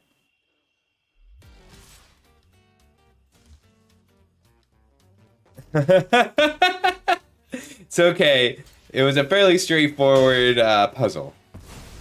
I'm fine just trading a Spider Goblin for whatever the 2-drop is. That's why Spider Goblin's good. It's okay. Absolute dog solved it with a hammer. Damn, not only did I hit 0 creatures for my Necromass, I hit 2 of the blue sources I needed. Damn. That's fine. I'm just going to play a 4-mana 4/4. The 4-mana 4/4 is fine, and then I can Extinguish Light the next few turns, which will buy me some time to hit a blue source. I mean, Zeres, you're thinking of this wrong. Your cat solved the puzzle. Your cat earned that Teferi's puzzle box. You have to put it into your cat's deck.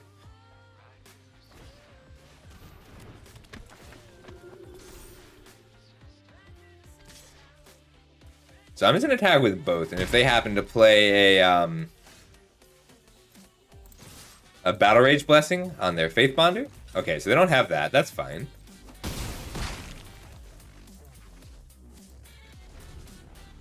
Alright, I just need an island here. But a black source at least lets me play the Necromass.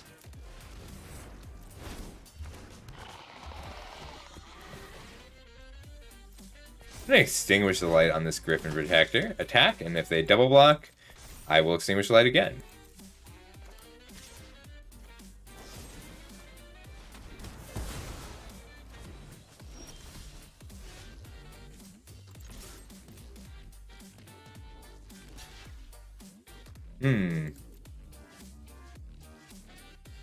Yeah, that's worth an Extinguish the Light. Plus, I gain 3 life. And like, I'm playing down a color here. Having their board empty against mine and being up on life is very good. Aw, lame. So lame. It's okay. I am 3, 4, 5, 6, 7, 8, 9, 13 cards in. Eventually, I will hit a blue source. Right? Right.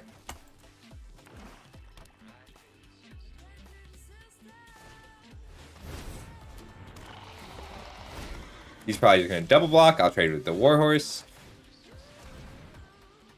Probably should have just attacked so I get the Necromass down, but I really want a blue source here. Hey, a blue source.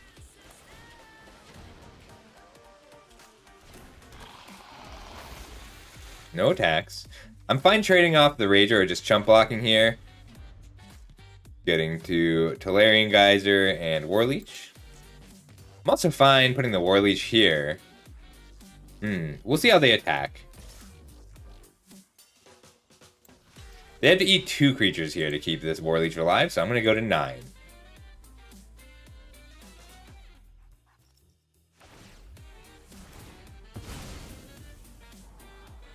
Or to keep the Warhorse alive.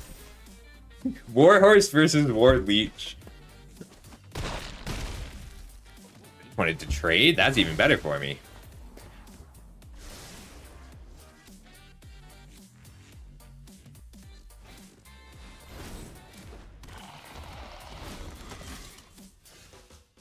If I had another blue source, I would just scatter this turn. Does that mean I want to loot? That does mean I want to loot.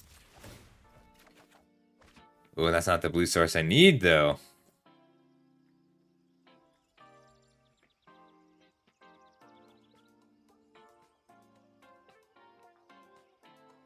If I pitch the Terror, I can play both.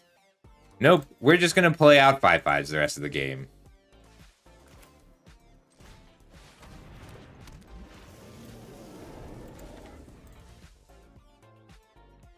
So 3, 4, 5, 6, 7, 8, 9. So I do have to deal with this Warhorse.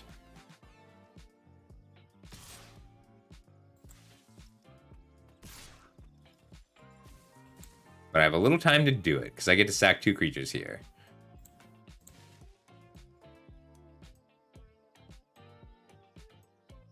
I just can't let them both through. I could let this Necromass through, but if I block the Warhorse, they're just sacrificing a soldier and trading with it.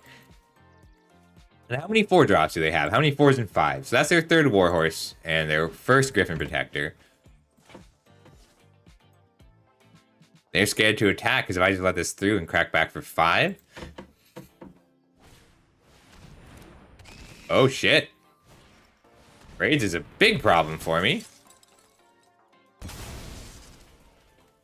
I'm just going to lose 2 life.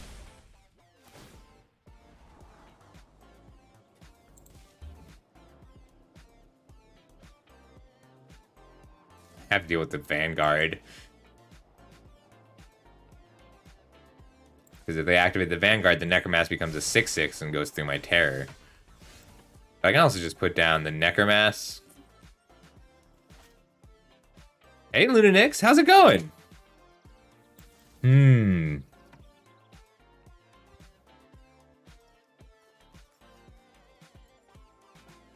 So close.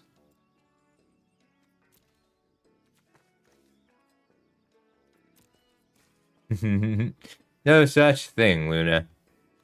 Everybody check out Lunanix.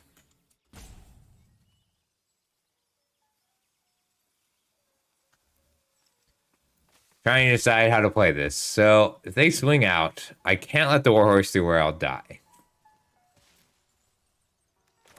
I think I just have to put the Necromass down. So I put the Necromass down, and I block Terror to Braids, Rager chumped here, and Necromass to Vanguard. I'm going to use my timeouts. Necromass to Vanguard. My Necromass trades with their Necromass. My Terror trades with their Warhorse. My Rager forces an activation on the Vanguard. So if I double block, that's 4, 5, 6, 7. So I do need to block 4 different creatures here. Or pitch the Essence Scatter? That might work. Alright. I just have to assume that I'm going to have more monsters than they do. But Braids is a huge problem. It's a must answer. But they're going to get a free card out of this if they decide not to attack. And then I'm going to bounce it and counter it. A blue source earlier would have made this game easy, but that's okay. There's nothing wrong with a difficult game. Ooh, I love that game. I think about the Secret Song often. Oh no. Oh no! That's the worst case scenario because they get to answer this and still activate the Vanguard.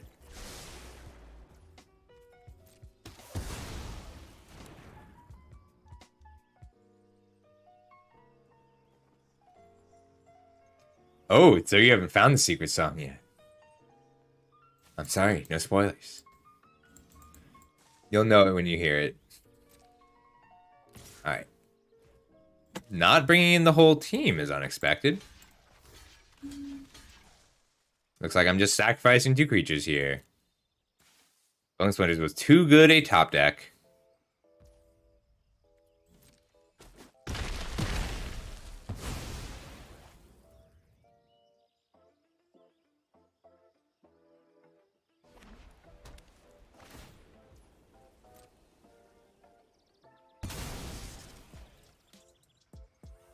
I can sack a land. It hurts, but I can do it.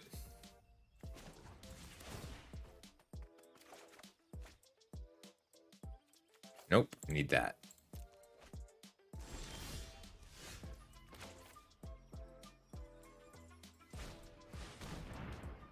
Alright, this time I can't sacrifice a land. No attacks. This is gonna be a grind.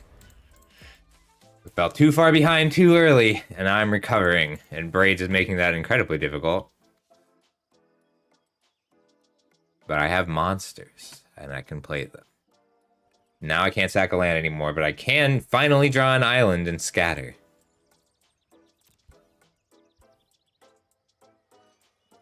I want a geyser and scatter in the same turn.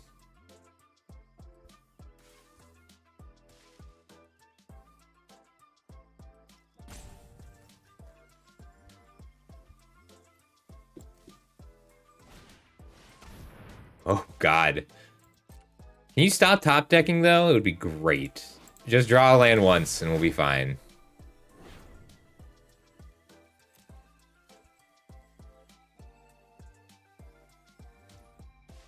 Can they play it this turn? I didn't count. 1, 2, 3, 4, 5, 6. They can. Okay.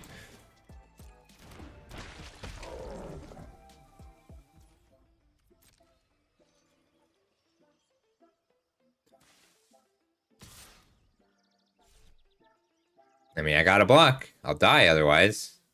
I'd attack there. Braids is so good.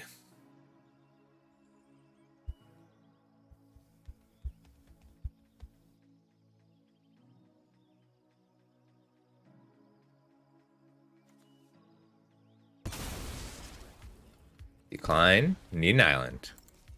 One time. Give me an island. Oh, I have 2 traps.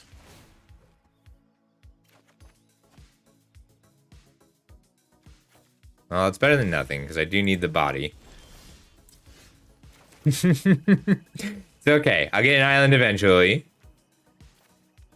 I think I have a geyser here just to keep it from attacking. Why did I play a land?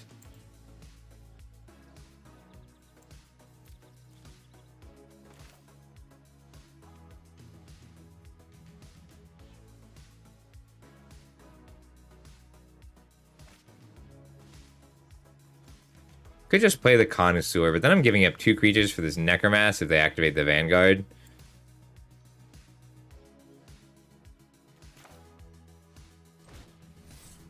I gotta use this.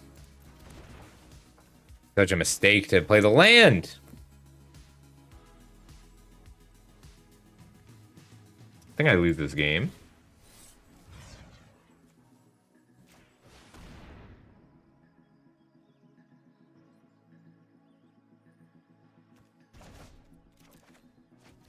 Not bad.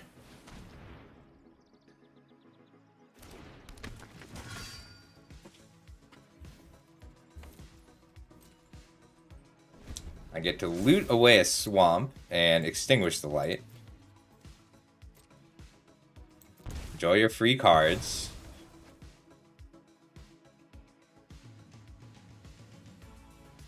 I gotta switch gears and kill them. I'm going to 2 from the Sprades.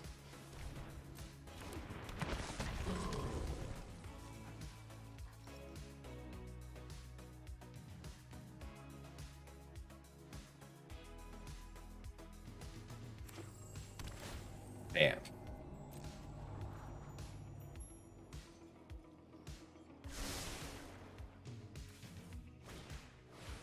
That's game. I can't beat that.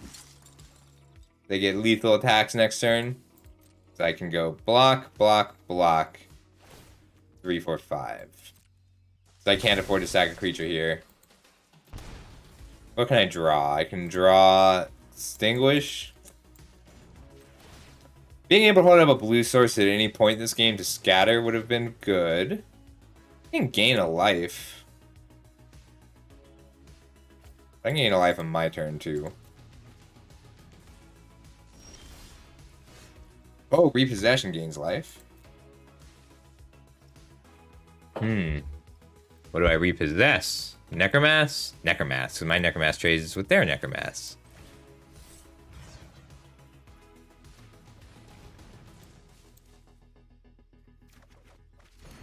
And I can still hold up Scatter without playing this island. If I play the island, they're definitely going to deny block, block, jump block, block, take 4 and die. Or block, take 2, and then Braids happens.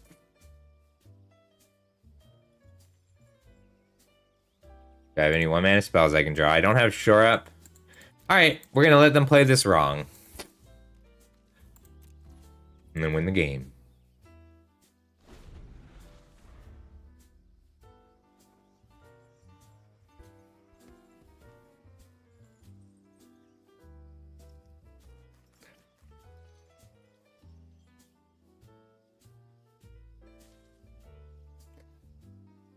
We're going to let them play this wrong. Let's see it.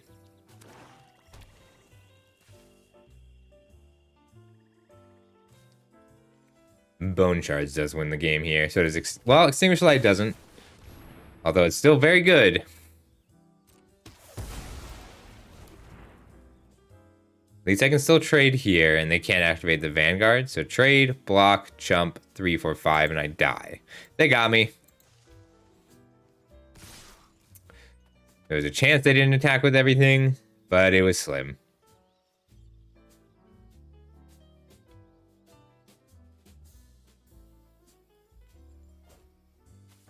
Good game. Still blocking optimally because it's just good practice.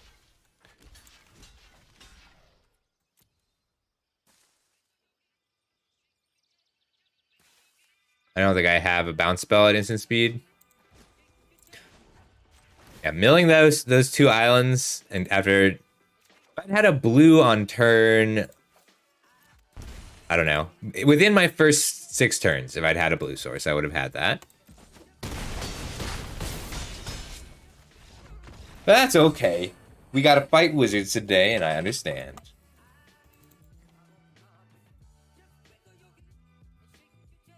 Let's win out and claim my rank.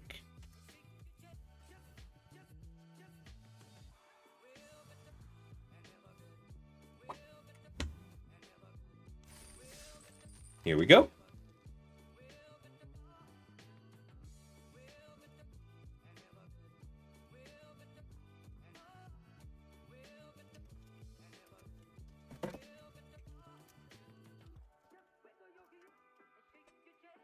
Oh, a few people coaching. We'll get some coaching sorted out. I'm going to have one whole coaching day.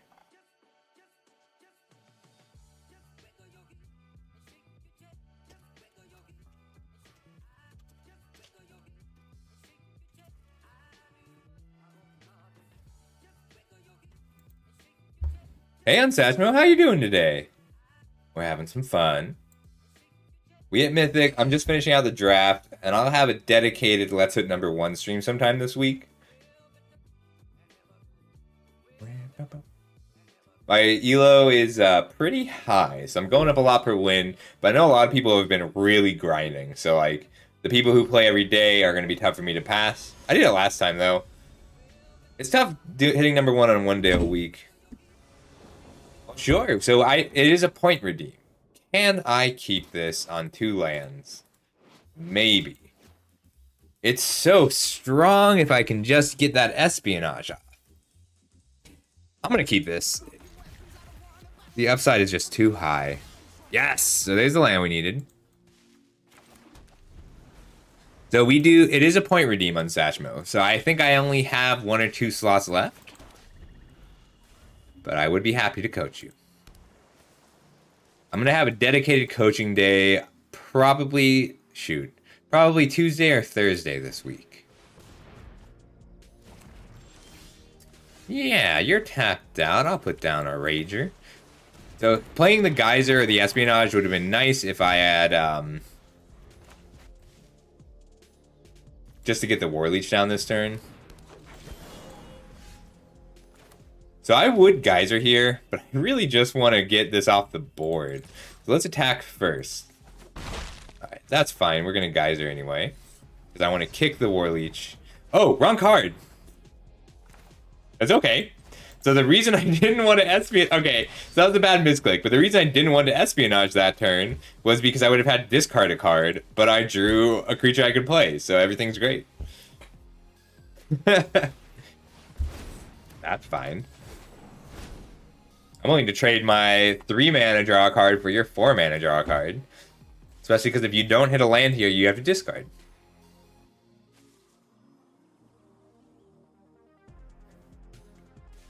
Yeah, on Satchmo, I think either Tuesday or Thursday I'm going to have a dedicated coaching stream. And if you want to redeem... I don't know if I owe you... I don't know if you redeemed one before. I'll check, though. Hang on. Who do I owe coaching to? I know I owe a few. I'll figure it out after this. Oh...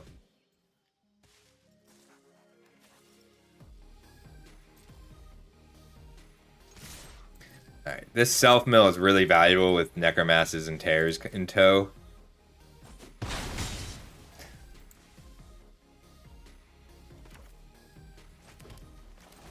Kick a War Leech.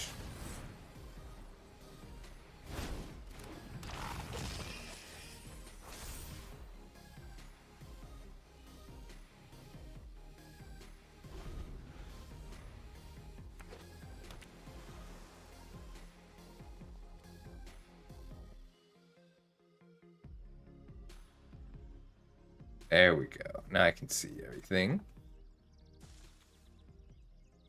Alright, 1, 2, 3 non-creature spells, or 1, 2, 3 creatures. I'm okay with that. Double Necro!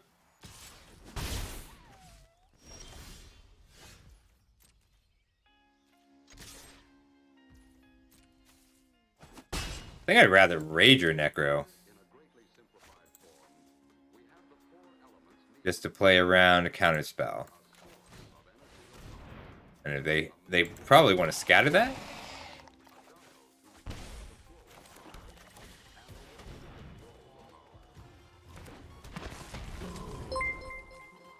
Or EQZ, thank you so much for the subscription! No worries on Satchmo. If you stick around, you should have enough today or tomorrow. Like, you'll have enough by the time the coaching occurs. How you doing? Aburica, thanks for the follow! Oh, you're sweet. Some sweeties over here. We're having a good day! I hope you are too. Alright, so that's our second bite down and an espionage. So 4 more spells, probably a few removal spells. If I crack in for 4, so I can Geyser and then scatter on the return. I like that. So if I Geyser here, pay the ward, scatter when they replay because it takes their whole turn, then untap and put down. So I bet I can get the Gardener to trade here. So that's kind of the goal right now. So it's 7 mana to deal with 1 terror. Blue and black. And if they don't replay the terror, How you doing, Alu? Having a good day? So I just want to put enough pressure on to force this Gardener to block. And then I can put down a Terror and a Necromass post-combat. No, you can't. No free Terror for you. It's pretty tough, but if you... So on Satchmo, in the Discord, there is just a channel where I will help people with stuff like that. Lame. Alright, but that's okay, because we're going... Urborg Repossession. No, wait. Attack first, block here. That means that I can play 1, 2, 3, 4. But if I join Exploration first, I just want to join Exploration.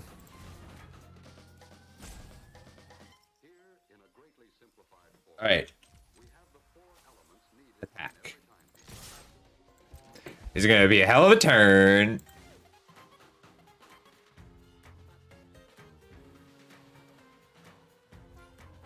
We took it.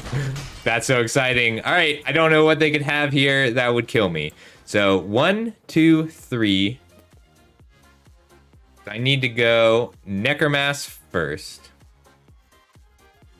All right, Writhing Necromass.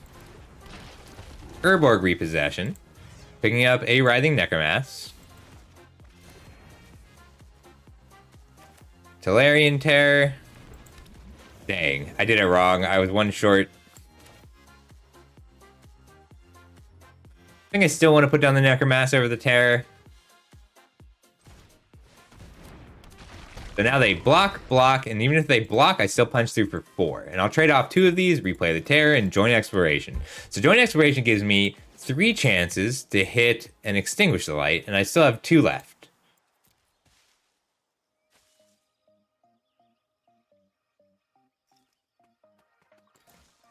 And they're down 2 bite down. If we assume that they had a crazy deck and they've got 1 more bite down, that's possible. So like they might have 1 more bite down or tail swipe because they're only green-blue. That's all you've seen out of them so far. We're going to open on a joint Exploration. I'm paying blue, so that way I can extinguish the light and still Cult Conscript.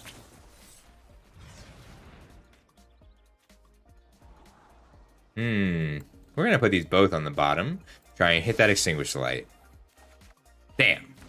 That's okay, though. So now we're just going to swing out, and they're going to block and probably have a removal spell or a bounce spell and take 4.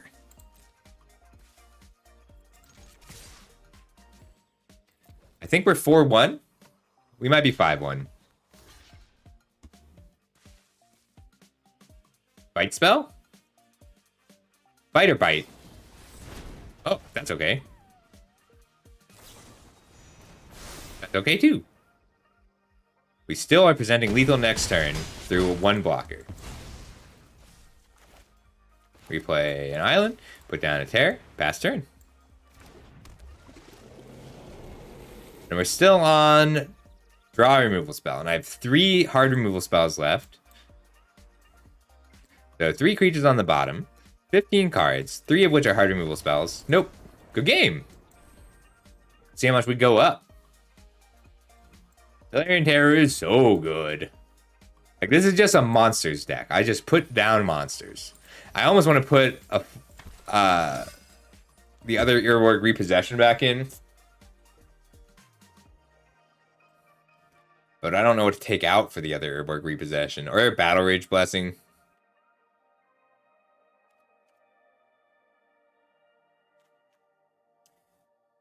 I do like the joint Exploration, but I might just be better as a Tolarian Terror.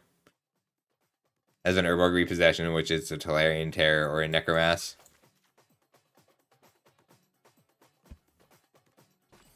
$15 creatures. I could come down a creature for a Repossession. But which one? Blue-black Stompy is exactly what we're playing. Probably the Barricade. The Barricade has not done anything. Like, I just always would rather have an attacker. Cool. Like, I can't kick the Repossession, but Raise Dead is just so good.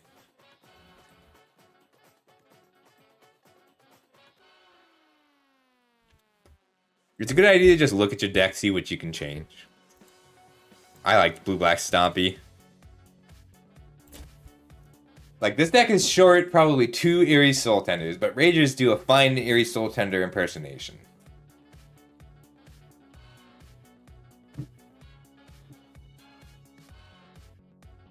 Like, this is very much a constructed limited format. You want to construct a good deck. So cool.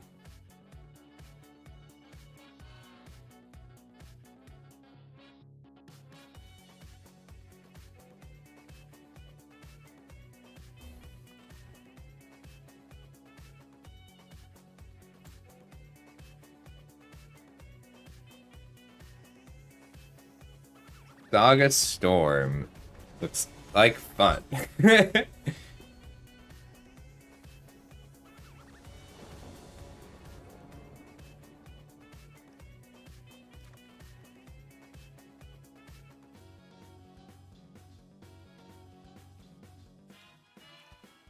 I'll build that in a minute. I'm gonna build Saffron All Saga Storm deck and play in the qualifier with it. Seems fun. Solid hand. Turn 2 Vohar does a lot towards smoothing out a hand. Like, it gives me additional draws. And even if they have a Lightning Strike on end step, I can just repossess it and recast it that same turn.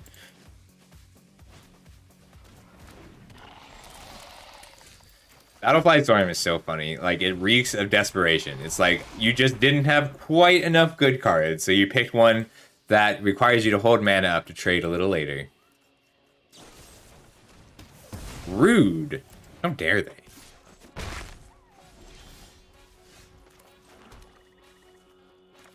Do I want to try and scatter their 4-drop before I repossess? No. I want to get Vohar back down, and then I can hold up Extinguish the Light and Essence Scatter after that. I mean, I'm not. Evasion's great, but like, I'm just going to ignore this for most of the game. It's good. I mean, it trades with a Tolarian Tear. I'm going to have to use a removal spell on it. It's just, it bodes well for me is all I'm saying.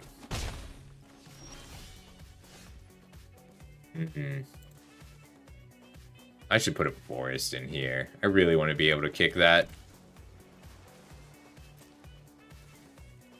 No attacks. End turn. I'm going to hold up Essence Scatter. I might just Extinguish here, but I want to put down the Terror on turn 5. So this is a pretty dynamic turn. Things are going to change based on what I loot and what they play.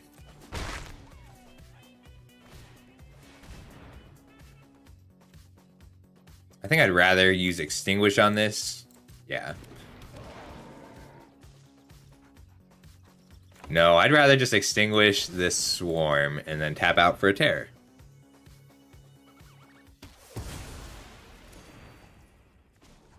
I should have looted first. That's fine.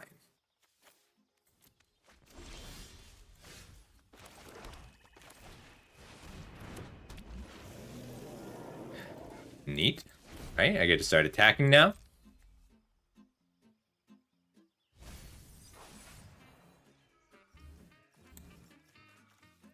Alright. 6 lands is sort of where I want to stop playing lands. So I'm going to be using a lot of Vohar to discard a lot of lands.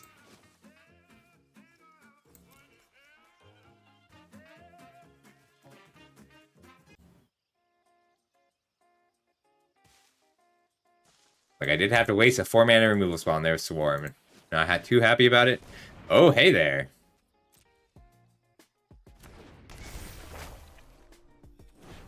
I wanted to loot.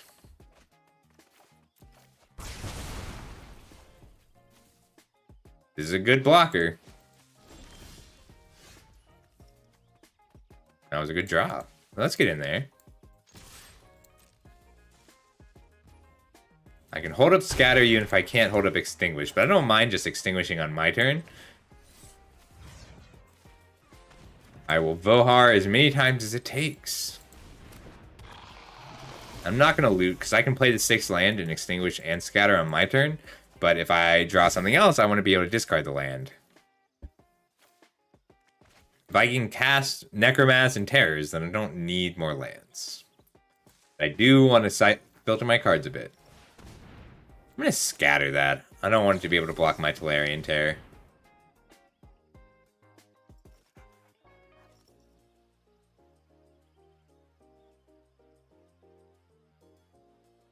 It also means that they can't bite down my Tolarian Terror.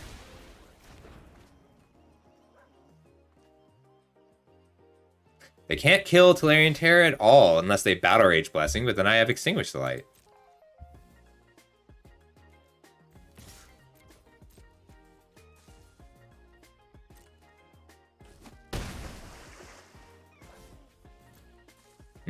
I kind of want to Extinguish the Light on this Elder Dragon War on end step.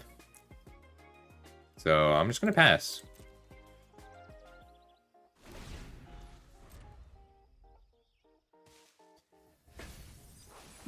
I can also wait and let them double block and then Extinguish the Light.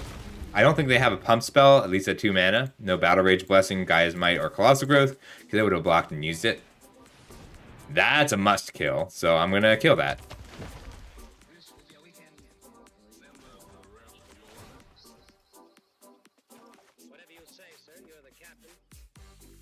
Neat.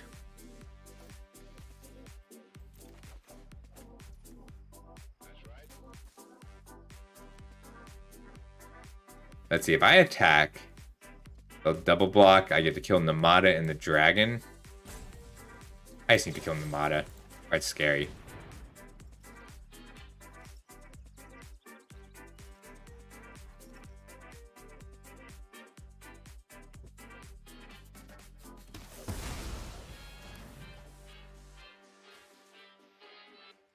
I get to flashback, or just attack, trade, and play down another terror. Or 2 more terrors. That's neat. For this trade, then.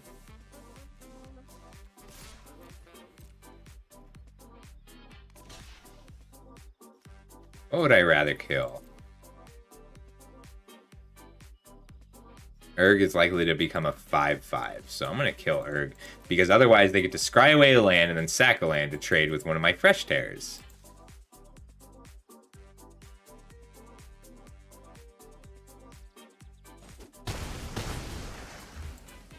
Tolarian Terror. Tolarian Terror. This deck's good.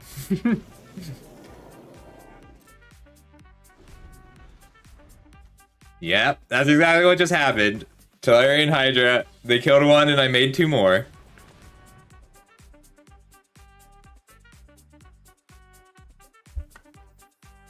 And if they don't play something huge here, so they're trying to Urborg Repossession. And that's not how they tap for it.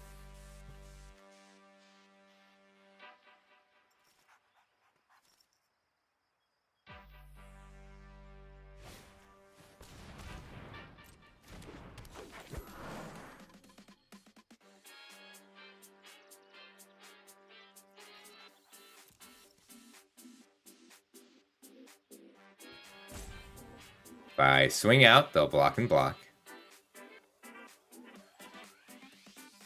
Why wouldn't they tap the Grotto here? What do they have? They've got black, red, green. They're not trying to Geyser. They can't bite, but they can fight. Block, Tail Swipe.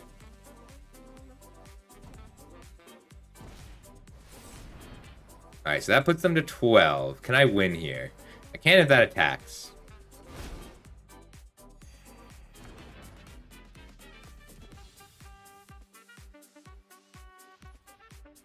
Loot. Nice.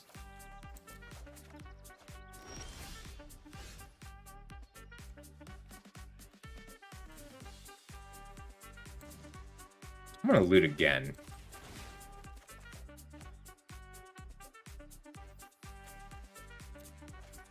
Block, attack, they'll block 1.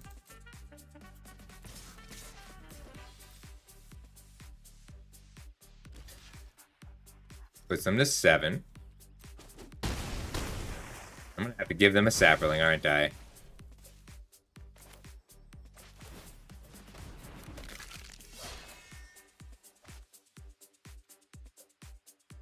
I could repossess and recast a Terror. So if I recast a Terror, they're going to go 4 and 1. So they won't be able to put down Namada and Battlefly Swarm. So if they put down if they put down Battlefly Swarm and they're only taking 2. Damn. I need an actual removal spell. Alright. Knight down. Last turn. So now if I swing out, Battlefly Swarm blocks a terror.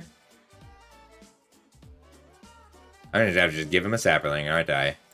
I do need a land to be able to deal with this terror.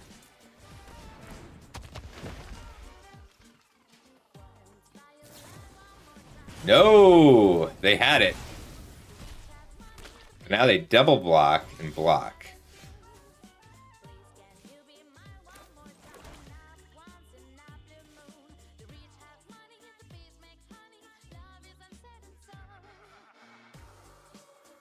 I don't have lethal, but I do get hit him pretty hard here.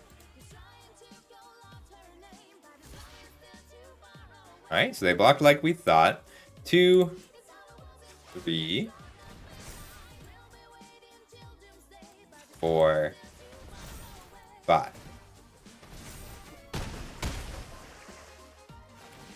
Alright, and now they'll have 3 blockers. So now I have to change gears a bit. Pick up a terror, recast a terror.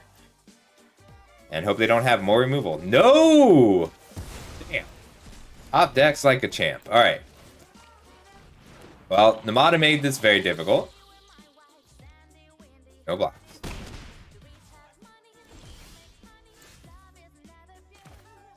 It's a good blocker. This gets to become a 5/6.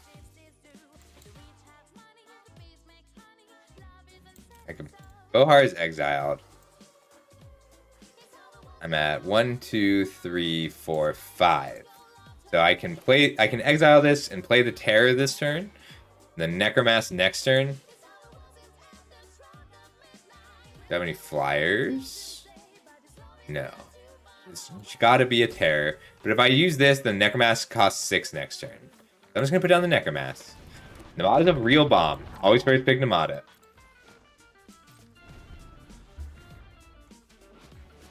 Eventually they will run out of removal.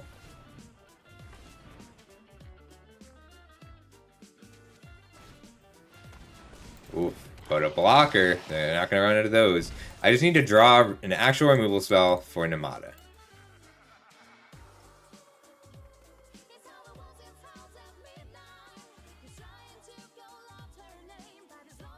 Like right now, the problem is they get to turn every removal spell they draw into a chump block. So it deals with effectively 2 5/5 for a turn per removal spell. But how many removal spells could they have left? They've got a Fires and an Extinguish the Light and a Cut Down. So that's 3. And they have 2 Deathbloom Gardeners, but not a ton of colors. So it seems like red is a pretty light splash, which means we can assume that they have some number of fight spells, Bite Downs and Tail Swipes. All right, so there's the Extinguish. I'm going to hold that for an emergency.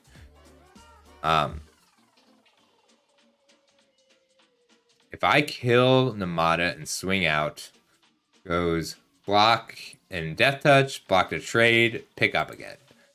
I need to get another 5/5 down, so let's pass. 4, 5, and 4. I could pick up the Terror. It's not worth it. We're going to pass. And hopefully they'll expend some resources to play. I don't have Vohar anymore, so I'm just going to play this. I kind of want to try and time Extinguish the Light in response to their removal spell. Sentry's good.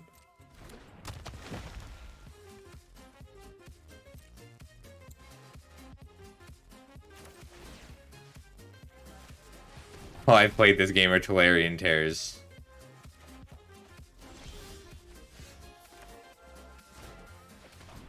I need them to mess up. I need them to attack with a few creatures so that they can't gang block on the crackback.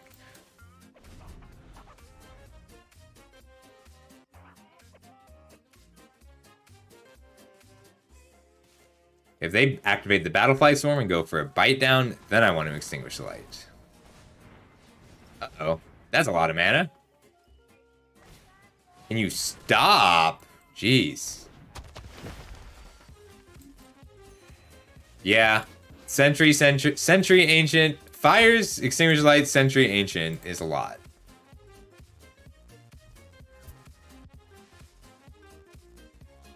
If I kill this, swing back, still don't have lethal. Main phase? Main phase.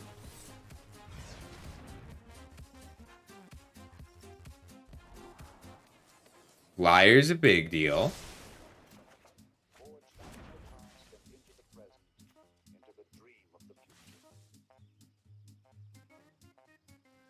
Double block. If I tap out this turn, I can extinguish next turn. Okay. I just have to hope that they don't draw their removal spell one time. Then I can win this.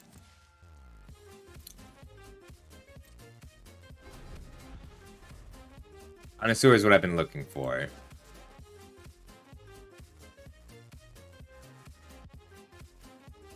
If they top deck the removal spell here, I think I lose. I can still draw Espionage and pile out threats. But like a removal spell here on the Connoisseur is just devastating. No blocks. Taking 7 damage one time to make this work.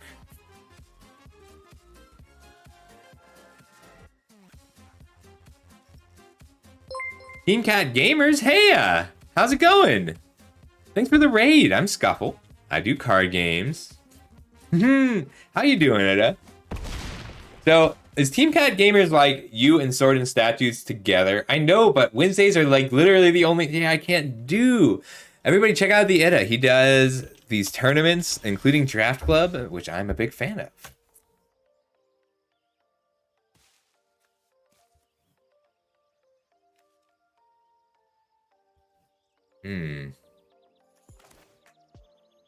I think I just want this to be a 7/7 to block.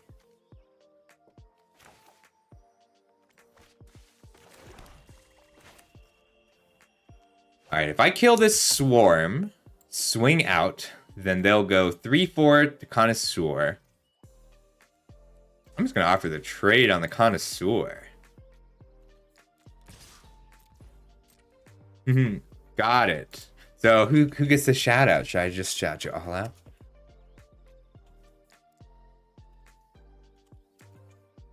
Oh, heck yeah. Tell her hi.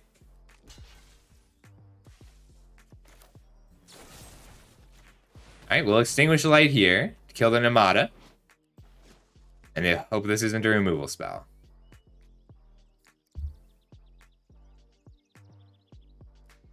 If it is a removal spell, I just lose. But that would mean that they top decked. Oh my god, 5 consecutive perfect draws. Oof.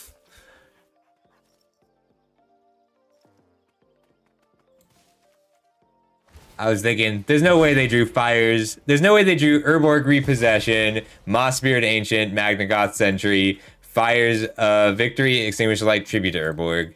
And I was a fool. We can still win this. I just have to grind now. It's annoying. I wanted to win. I didn't want to grind. Looking to trade. Looking to... Well, I can't really attack because then I attack the team. 4/4 here, 1/1 here. Geyser. If I Geyser the Swarm and attack with my 7/7, they have to block with their 7/7 or just chump block. And either of those is fine, but I have so many live draws. Worth it. I'm all out of scatters, or I'd be considering the Ancient. Ooh, hell of a draw. See how you like it when I top deck. And they can still double block, but that's fine. Because they can't double block the War Leech. So chump, double block here. I'm going to kill the Sentry. Alright. There we go. We're in it. Wow, we're way ahead now. That was great. Oh, I'm so glad, Alu. Oh, I see. This is a fun game. It's really neck and neck. All right, so this will pump to 5 power because they've got red, green, black. So now Firebrand trades here, Battlefly Swarm trades here, and I punch through for 2 damage. Ooh. But I'm at the point where I've got all gas, and how many Moss Spirit Ancients are they going to be running? So block Death Touch, block trade, although they might just take this, and then I'll return the Cult Conscript and replay the Necromass.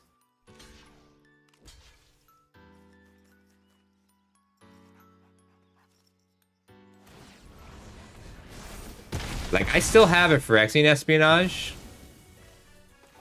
and they need a good draw here.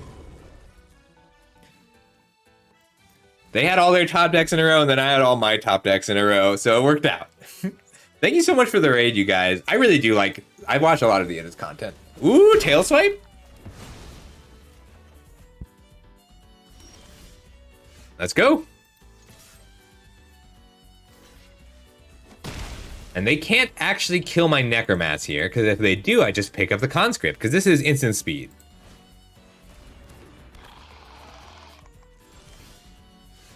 Alright, let's kick this first, because I can make them discard a card. The value, though.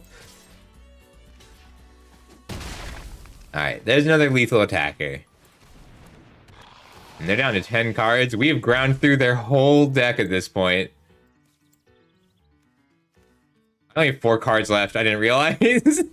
They ground through my whole deck, too. That was a good game. That was my whole deck versus their whole deck. All right, there we go. Back to top 50.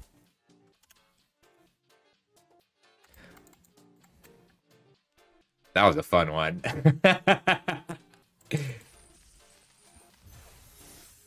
All right, one more game today, and then I might do this playing qualifier just for fun.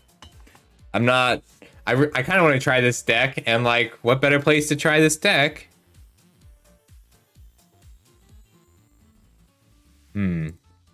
Catilda feels so strong here. This deck looks fun as hell. I am excited to try it.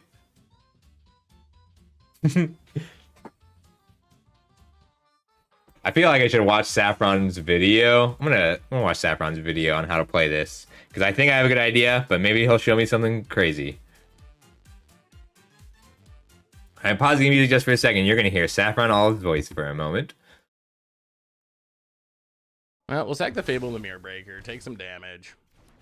Today we're doing some storming, but in standard and with sagas. I do love MTG Goldfish. Everyone, it's Seth, probably better known as He has covered 2 different competitive decks I've made. See if anyone can figure out what they are. About nothing. And this week, we're playing my current favorite standard deck. We're Saga Storming in standard, and this deck is so much fun, and it's actually pretty good, too. So let's talk about the Saga Storm, what the deck's trying to do, jump into some games, see this deck, it is. But, like, it's a matter of how much work goes into your 2-for-1s and what kind of engines you can assemble. So, like, ooh, can I keep a single creature hand? I can on the draw. Yeah. Because then if I draw creatures, I play the creatures. If I draw lands, I play the lands. And either way, Necromass comes down pretty quick. And I do need that second black source, but I'll get that second black source. I never said I wasn't a net deck. I contribute to the net deck. People net deck my decks, and I take the decks that look fun. But, like, I don't have the time that I want to build all my own decks. So, like, if I had time to test here, I would be playing... Probably, if I didn't have... If somebody didn't send me a list I wanted to play, yes, what a draw. What a draw. We're going to leave it best and scatter. Don't play your good 3-drops. Play your bad ones. Looks like I'm not the only person out there. Zendikar lands defaulted too. Oh, my music. I fully support neck decking. Like, if you have the time to play, build your decks. If you don't have the time to play, or if you're like me and mostly play one format, then... is totally fine. And like, I've just spent so much time deciding on an archetype, building it optimally, testing it, tuning it, getting it down to 3 cards, only to find that somebody else did the same work. Don't waste time. You don't have to. All right, we're just gonna crack in and look trade off creatures here. I'm fine if I just repossession something. I did not expect them to take that, but I'm okay with it. Like, they're at 11. Ooh, a Skyrider. Okay, so that's pretty scary because we're taking 5, possibly 7 on the crackback, which they're on a 3-turn clock, assuming they tap out every turn. But if they tap out to pump something, I get to extinguish the light on it.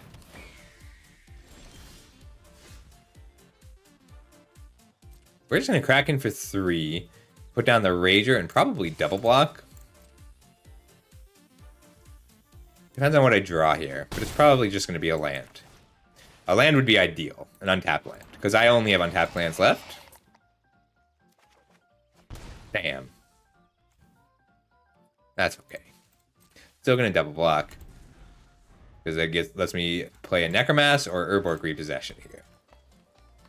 They're down at 8, so if I take 3, 4, 5, 6, 7, 8, 9, 10, or if this is a Heroic Charge, 11, 12, 13, that's fine.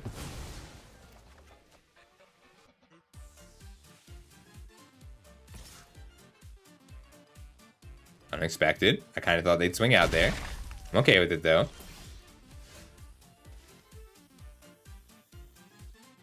I might just replay this Eerie Soul Tender this turn.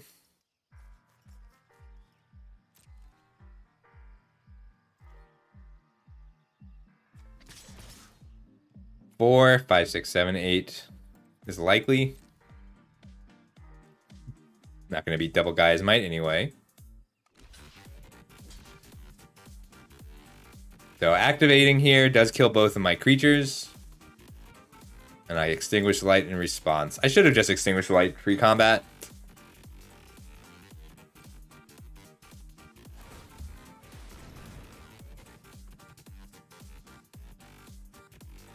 I definitely want to extinguish light one of these. I just got to figure out which one. I think it's still the Vanguard. I should have done that pre-combat though, so I could punch in for 2. That was an error.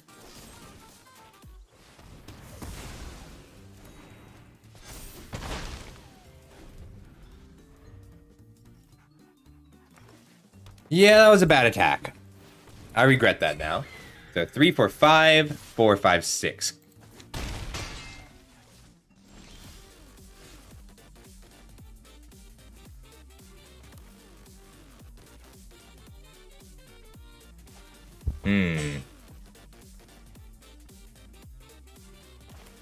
Gain 2 life.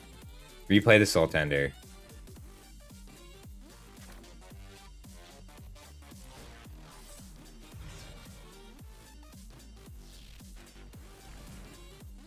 No, I just want to play that Terror this turn. Because they can't kill it. Not on my end step. Shit. I think I lost the game on that attack. If there's the Heroic Charge, I die. 6, 12 damage. Damn.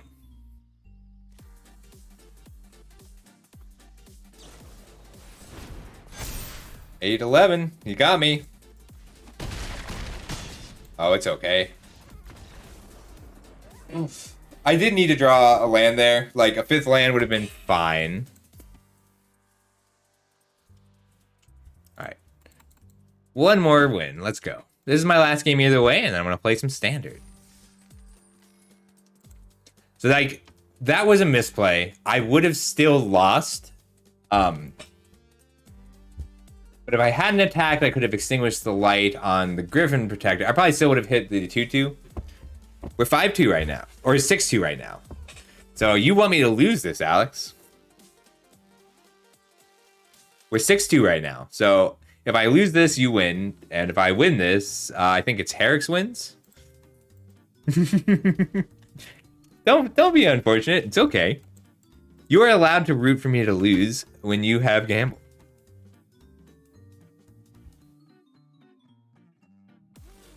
Only one person. So indecisive user looks like. Oh, I can't see exactly. Someone thought I would only get 1 win.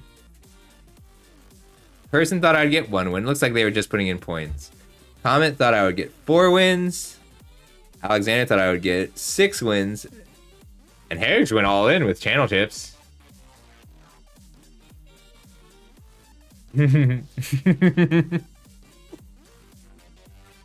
That's valid, Alu.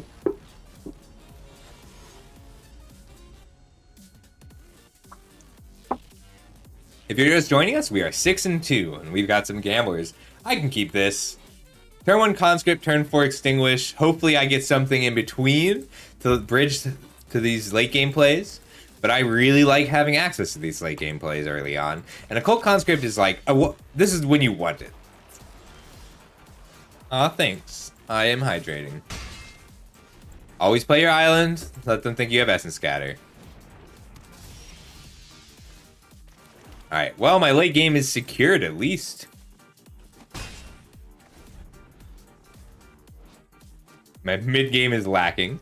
But we'll get a lot of damage in with this Cult Conscript. A Phoenix chick. Ooh.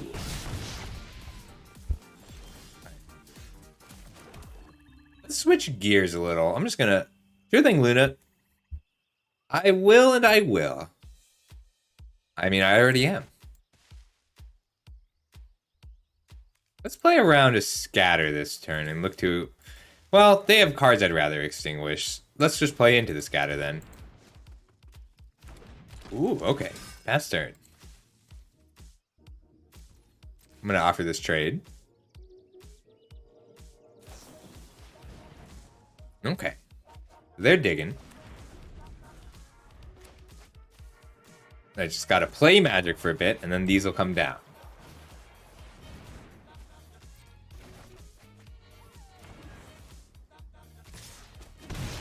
Ow.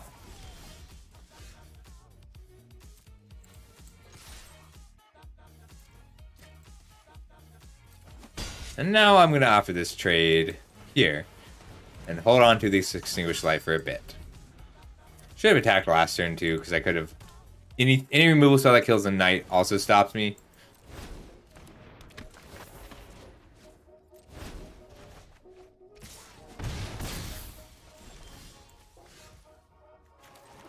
Alright, well, I can knight, block, and still extinguish.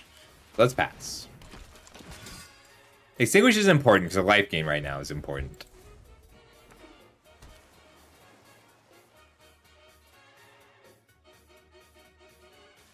Let's see what they got.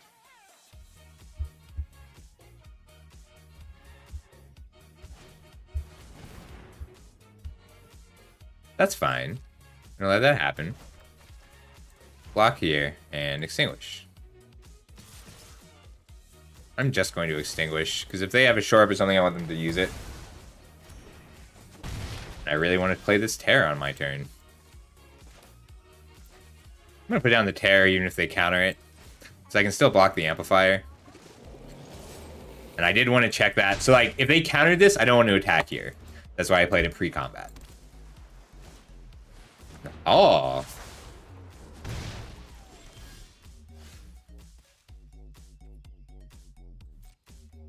Attack. See if they block. I think they do. Oh, respectable. Before they draw? Alright. So I don't think they have a counter spell. I don't want Nahal to get an attack off, but if they counter this, I want to make sure that they don't get to just double spell for free. So I'm going to put down the Knight and put a stop on their upkeep, and then extinguish. Never mind, they're tapped out. I'm going to extinguish now.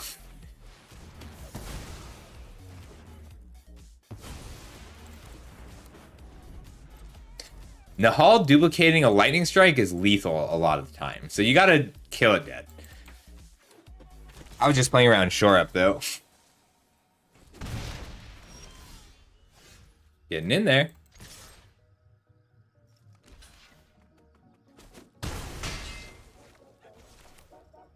Yeah, sure. Now I have 2 lethal attackers. Good game!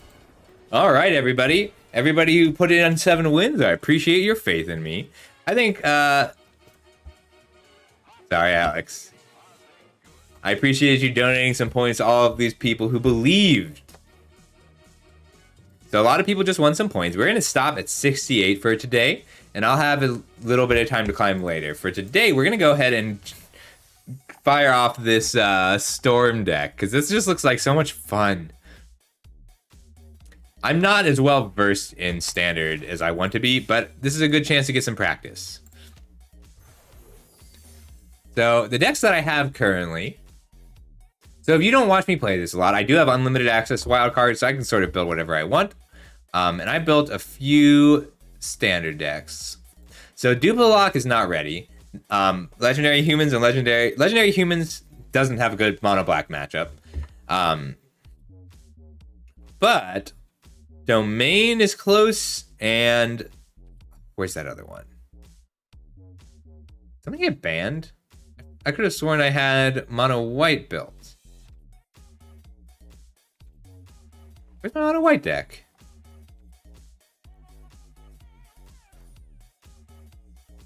It's called Invoke. Why isn't this considered a standard deck? What did I do?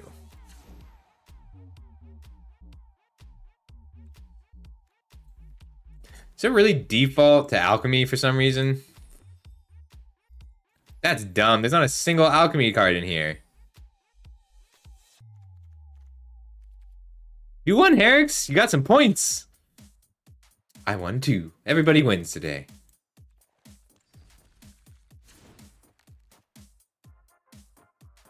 This is a deck I'm a little more comfortable with right now. Like, it's either going to be this one or, would I rather play mono white or Storm? I guess I'm a little more comfortable with this one. I just played it a lot more. I'll do a mono white run first.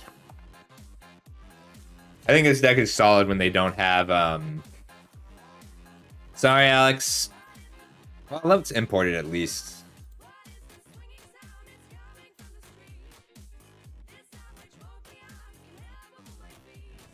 Oh, Arena doesn't like that.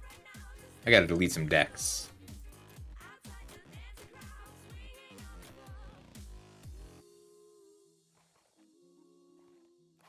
I have to delete so many decks that rotated.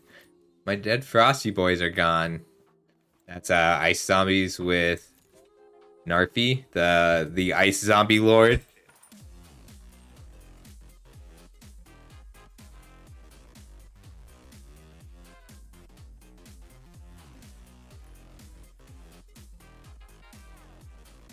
Just deleting some decks so Arena actually loads them. Mono Black Control doesn't work without Lilith. Alchemy Party doesn't work without Party Beneficiaries. Alchemocrats was a lot of fun when those cards were legal. Okay. Where'd it go? Imported deck.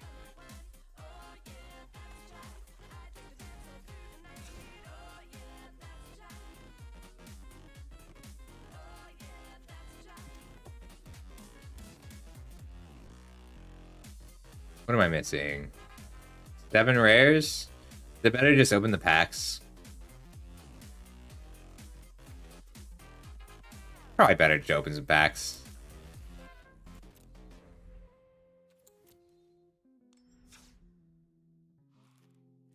I don't know. Should I just see how many Dominaria packs I can get first?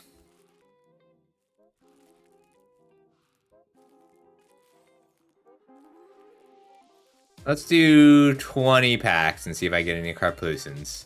Just as they have a few rare wild cards, I guess. Did one.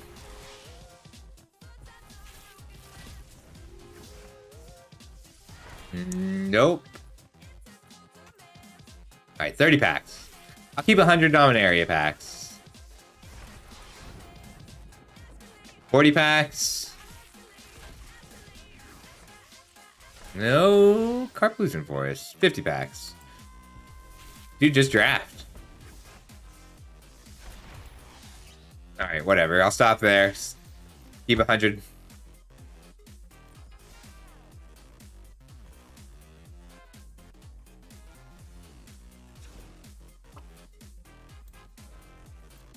I did get 2 Carplusin Forests.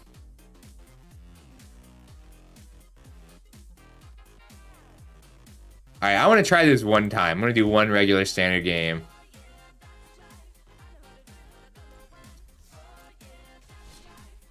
Alright, one standard game with this Saga Storm. And I'll see how it feels. And if it doesn't work out, If it doesn't feel right, if I don't feel like it clicks on the first game, I'm going to play mono white.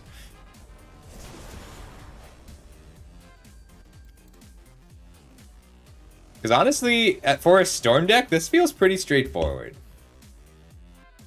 I can keep this. I've got a Jukai Naturalist. I just like Enchantress a lot.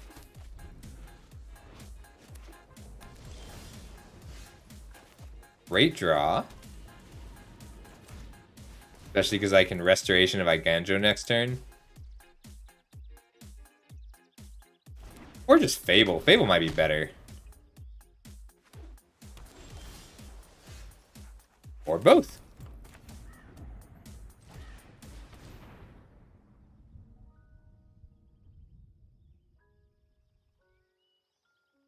No. That's okay.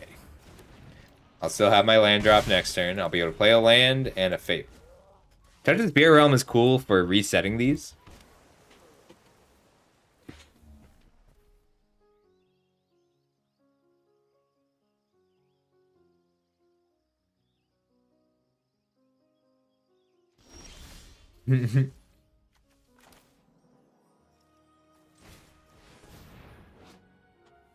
I believe you.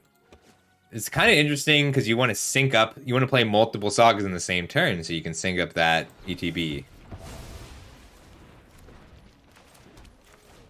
See if they have Spell Pierce.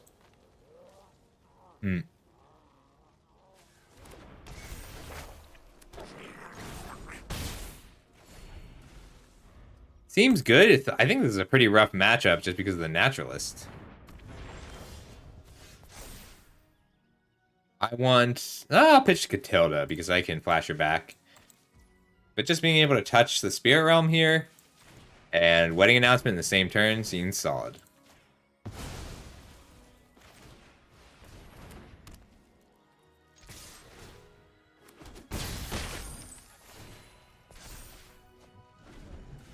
Keeping my cards up.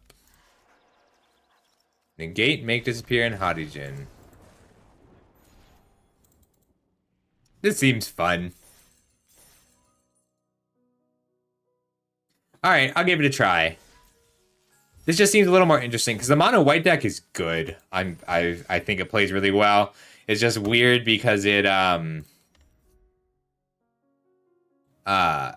takes so long, and I've only got like an hour and change. So we're gonna do the Saga Storm deck and see how this goes. Thanks, Saffron Olive. So this is Saffron Olive Saga Storm. Seems like a lot of fun to play. Let's go. Like, I like decks with a solid plan A, and the plan B is Storm. Alright, red, white, green. I can keep this. It's a little slow, but Wedding Announcement plus into Fable. I think Fable might need to come down first. Great draw. Red, white, green.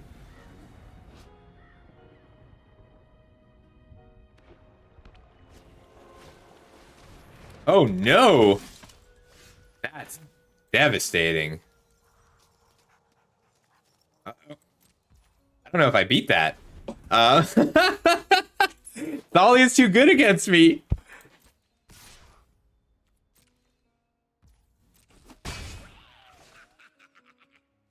It's a very happy goblin.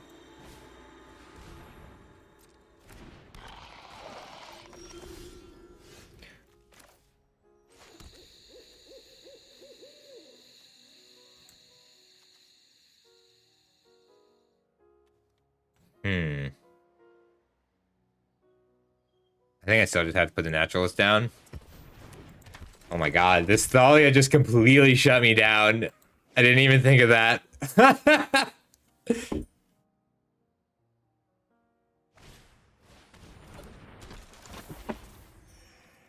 Oh boy. This is gonna be rough. Winnable. No blocks.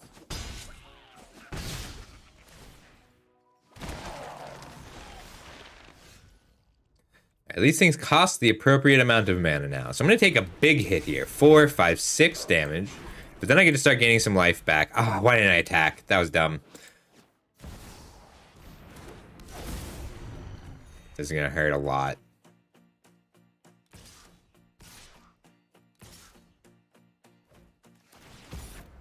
Hey, Plastic, how you doing today?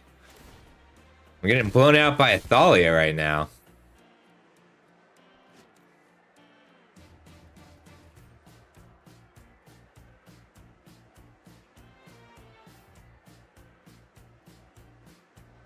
If I can get this Hallowed Haunting off, though, I can make enough blockers. So if I swing out, take 6, go to 8, swing back, they swing out. Yeah, I'm gonna lose. Oh my god. Turn 2 Thalia. This hand was great. Turn.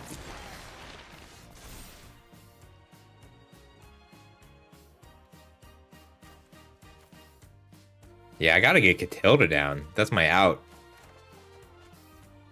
Damn, I needed to land.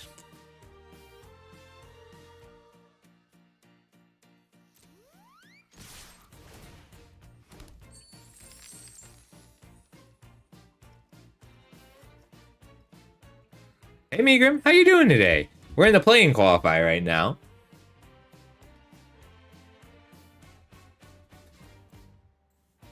And I think they're just taking this, putting me to 7, and I get to put down Catilda as a 3-3, and she blocks pretty well here.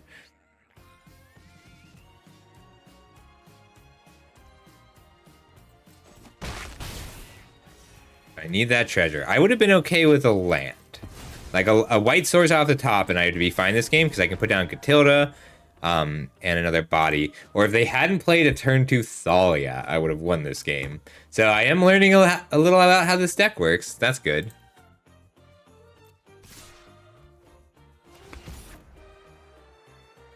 Four, 5, 6, 7, gaining 3.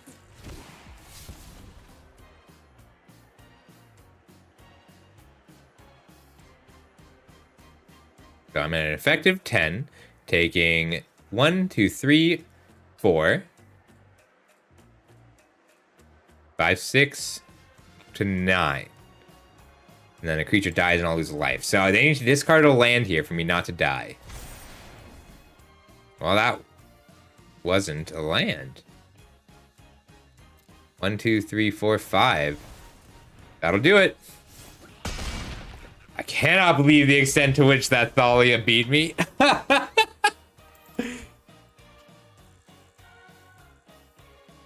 Alright, well the hand seemed fine, but it was not.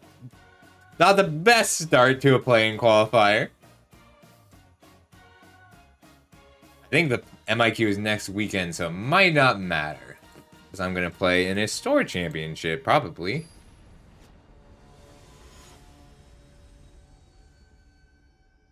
The store championship doesn't put me on the Pro Tour. I might not bother. Alright, turn 2 Teaching of the Kirin. Turn 3 Teaching of the Kirin. I think that's good enough. Because then I can Rite of Harmony.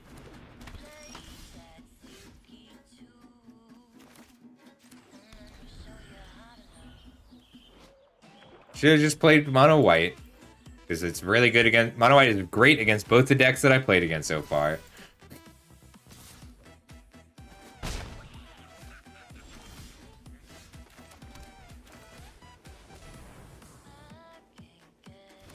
I don't know if that's true. I think it's good against a lot of the decks, but against like the turn 1 sleeper is how they race me. I'm okay though. So the mono white deck is my build, so I can pull that up in a bit after this game actually. The reason I didn't play the mono white deck is it's a it takes so long. That's the only reason. Alright, we're okay. Fable makes a treasure, so if I upkeep right and then Teachings of the Kirin, yeah, okay. I'm going to take a hit, a big one, but I'm going to draw a lot of cards.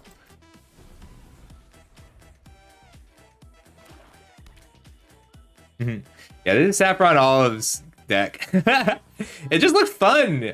I wanted to play something a little more fun. The mono white deck is very good, but not very strong. Like, not very entertaining. Oh, thanks for the follow. You are a squirrel. It looks so much fun. All right, upkeep, Rite of Harmony. me just make sure I'm tapping this right. Do I need white mana anywhere? Nope.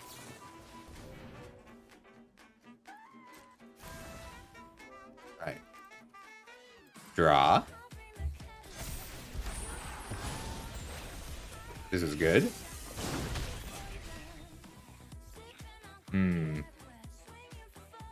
One. I just want a white source, but I don't want to risk not having a white source. So we're just going to pitch one card.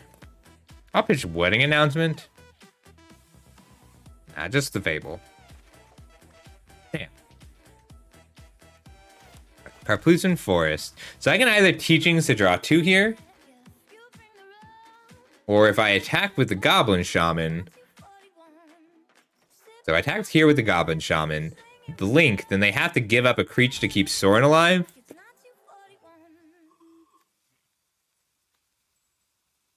I think I'd rather just draw 2 cards. They'll block and block. I think killing Sorin is really valuable right now, though.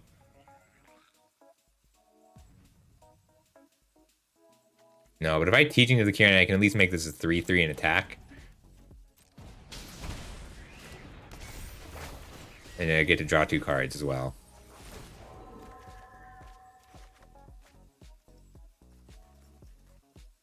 If I attack Sorin with both...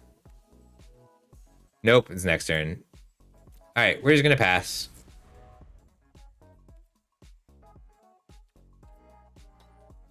I don't want to flash this back. I'm not going to worry about drawing cards right now. I want to spend this turn developing my board. Nothing on Innistrad is free.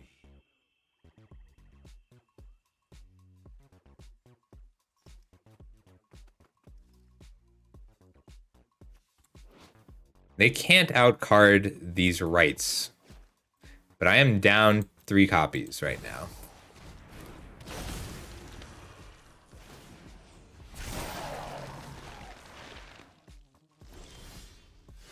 Oh, that's a good draw.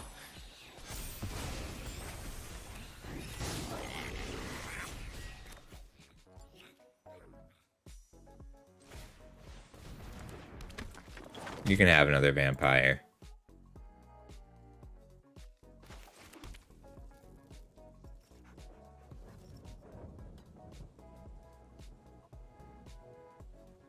If I attack with both of these and get this up to a 4/4, it does make him block, but more importantly, it lets me put down 2 more spells this turn, one of which is Fable of the Mirror Breaker.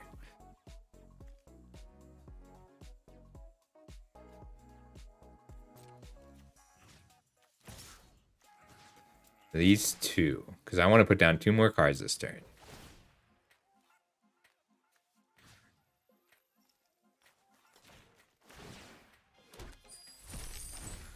And I get this up to a 4/4.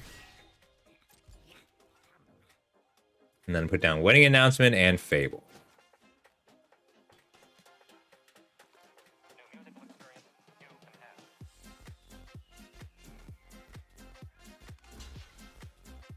It really is. It's not terrible, but it is odd. I'm going to let this trade happen. I could keep my Kieran by blinking out this vampire.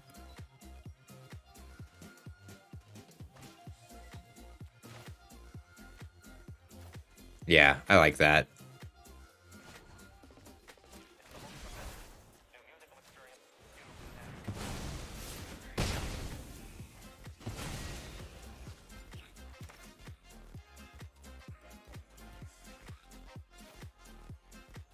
So if I put down Wedding Announcement this turn instead, I get fewer cards back. I want to get this flipped ASAP. I have a stop on my upkeep to flash this back. 1, 2, 3, 4. Duplicate Reflections.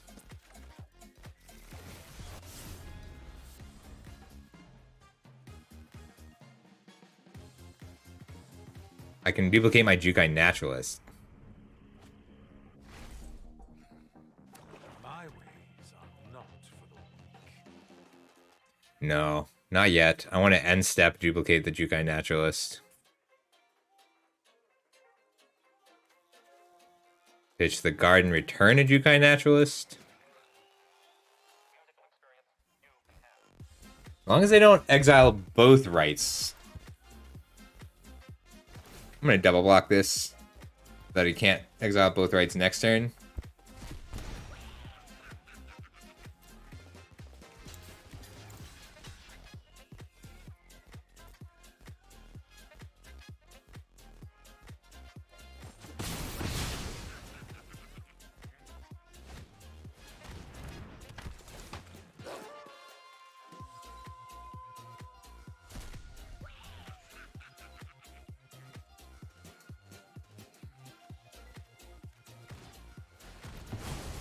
Lame. Does that change this turn?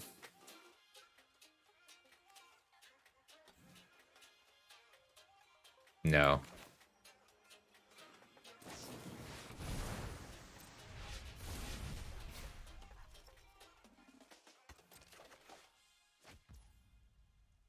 Alright. Main phase. Pitch a Garden.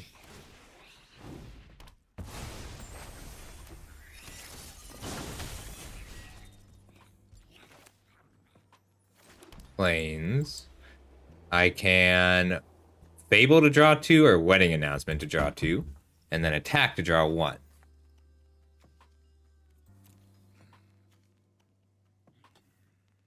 Or I can attack, draw a card, channel, draw a card. I think I want the Fable most. I'm just sacrificing this to draw a card.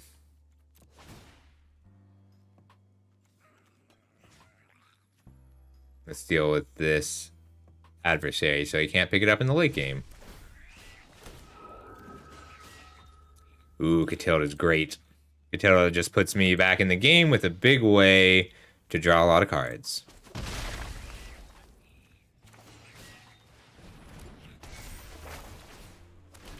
Flooding the board with bodies. The next turn I get my Restoration of my Ganja.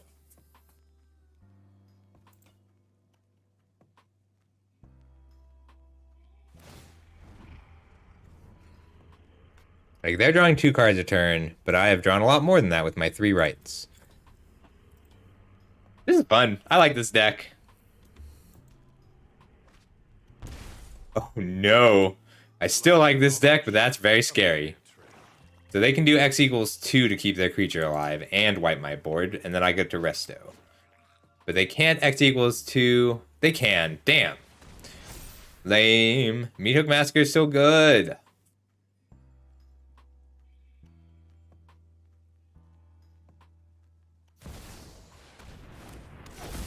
Why is this card a thing?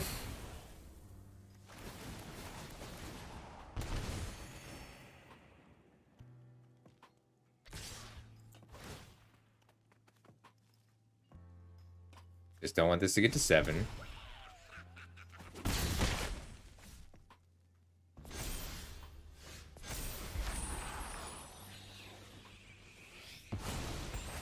One, two, three. 1, 2, 3.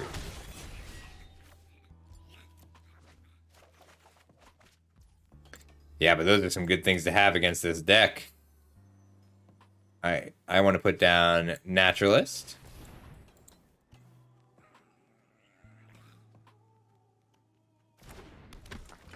And then Catilda. Rockfell Vale. Okay, so I can touch the Spirit Realm.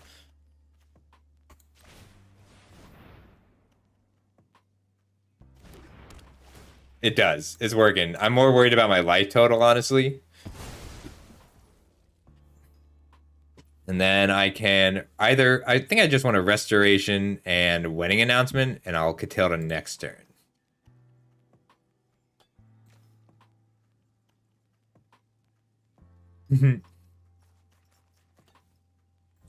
It's true, but like this is just a fun deck. I wanted to play something entertaining.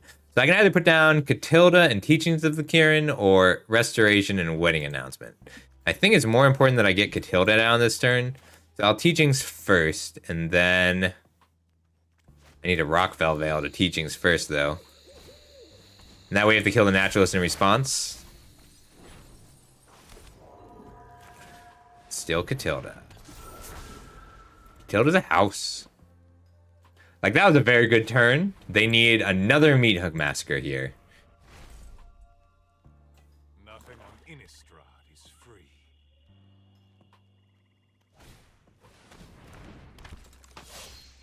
Doesn't look like they have it.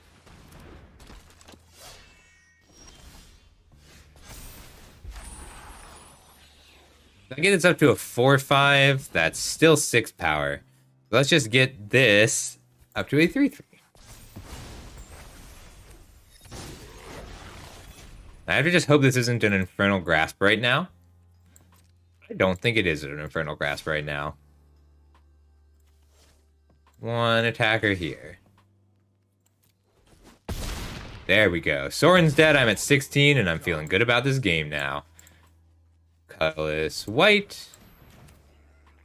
Wedding announcement. Restoration of Iganjo.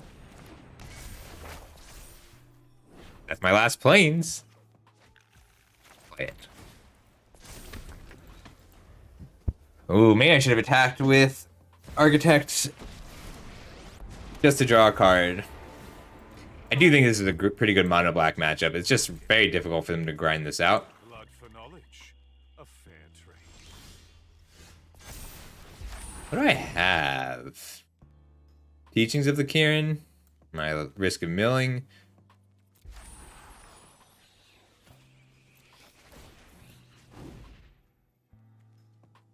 I'm not.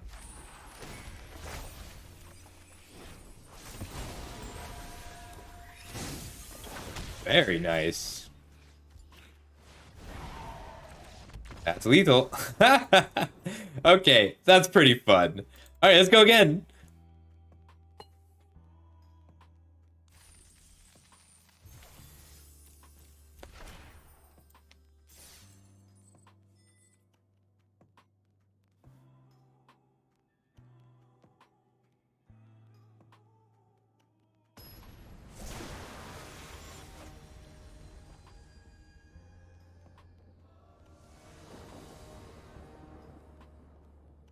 So I'm going to be ending the stream a little after 4 today.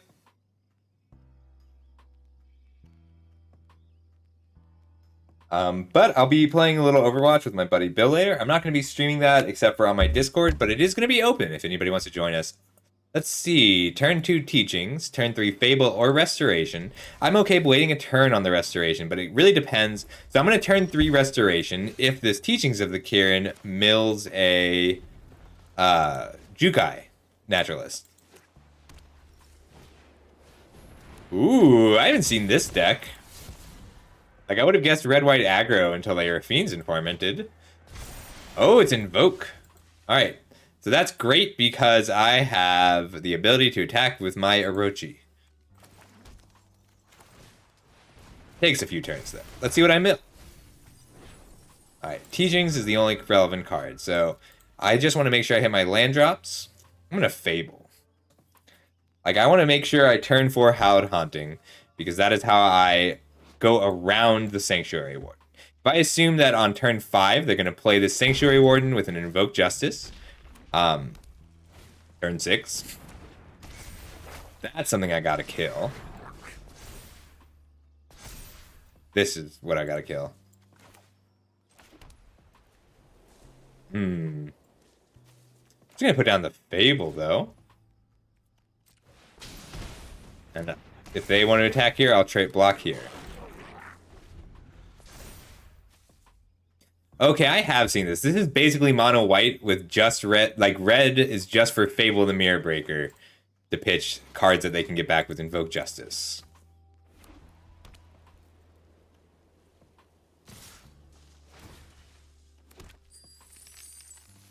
I'm going to block here. I don't want them to be able to make another treasure and Invoke Justice next turn.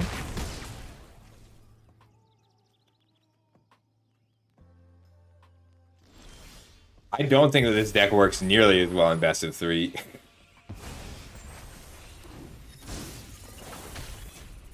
I need land drops. And Jukai Naturalist. So I'm going to discard most cards in search of Jukai Naturalist.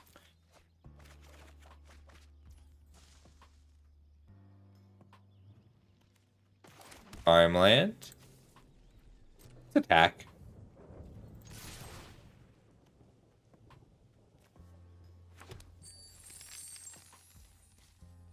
But the event wasn't in best of 3. The best of 3 event is next weekend.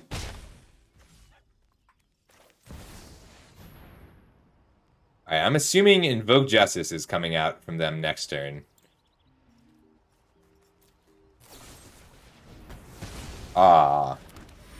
Looks like Invoke Justice is definitely coming next turn.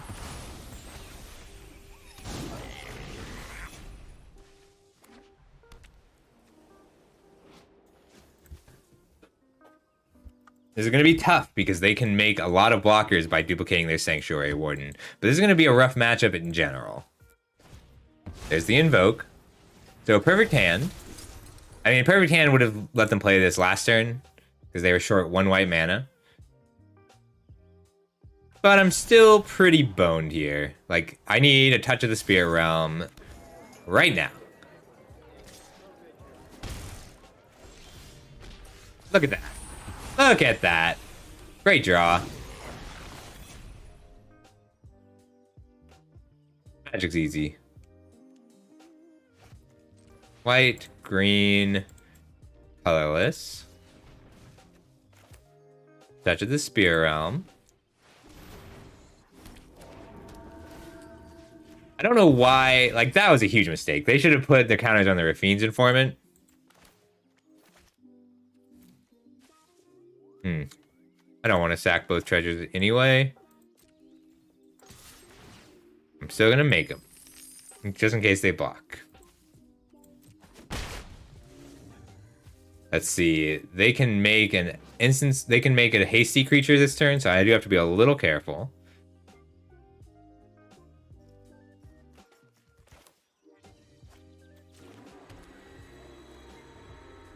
I can pick up my Teachings of the Kirin or a land, or just Fable. We're just gonna Fable.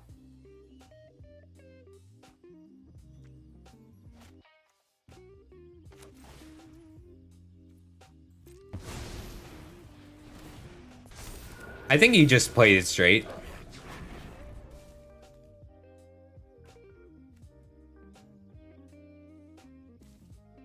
Alright, 4 out of 7. So I need to get 3 enchantments down next turn. I was supposed to play Restoration instead of Fable. That was a mistake.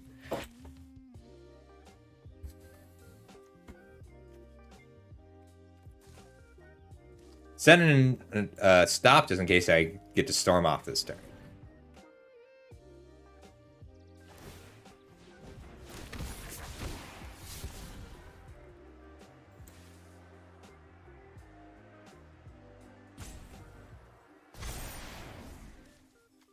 I think his deck is great.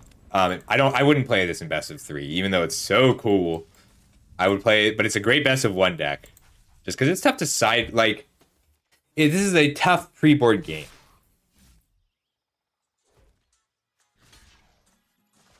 I'm gonna take 5.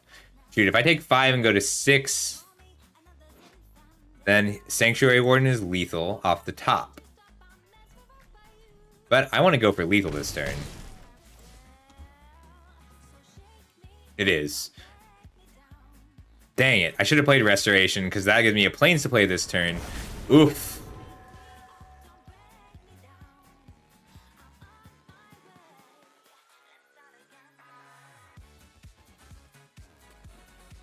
If I played Restoration... Like, Restoration just makes it easier for me to get to 7 enchantments, and it puts down another Spirit.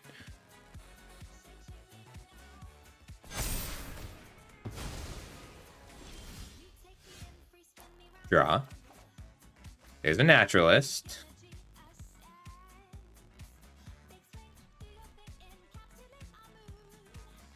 I can duplicate the Naturalist. So I want to crack the clue now. Green, white.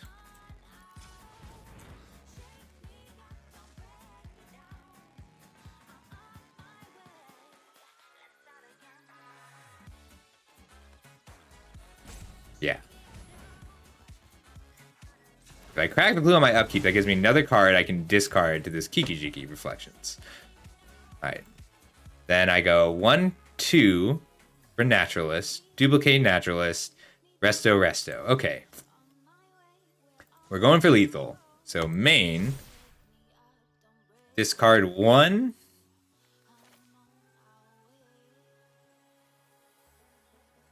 No, 2. Because Naturalist, Duplicate, Cast. Land. Nope. Alright. I only discard 1.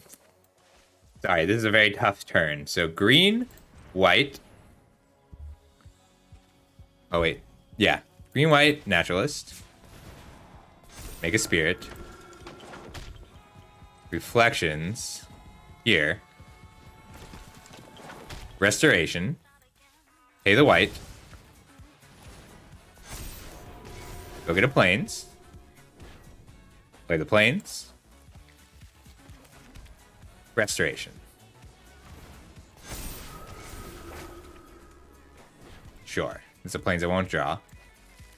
Alright, now there's 10, 11, 12, 13, 14, 15, 16, and I gain 2. It was a huge turn. The Vigilance is really important. And getting to 8 enchantments was really important. So if they have a removal spell, they can still kill me. But it's going to be tough. I am swinging for exactly lethal, so they have to block something. I would have liked to draw one more non-enchantment card.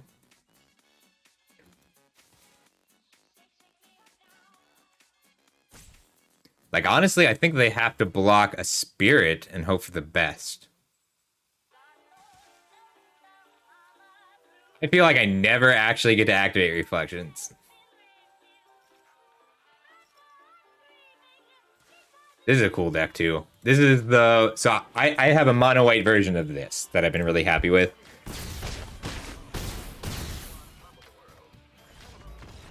Hey, they could have won that. If they drew a Sanctuary Warden off the top and then duplicated it, they would have needed removal. That was fun! Alright, we are 2-1 now. Let's keep it up going. Oh, shoot. I'll be right back. Alright, be right back and we'll keep going. Give me 2 minutes. I need more water.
duplicate the, because Reflection of Kiki-Jiki isn't legendary.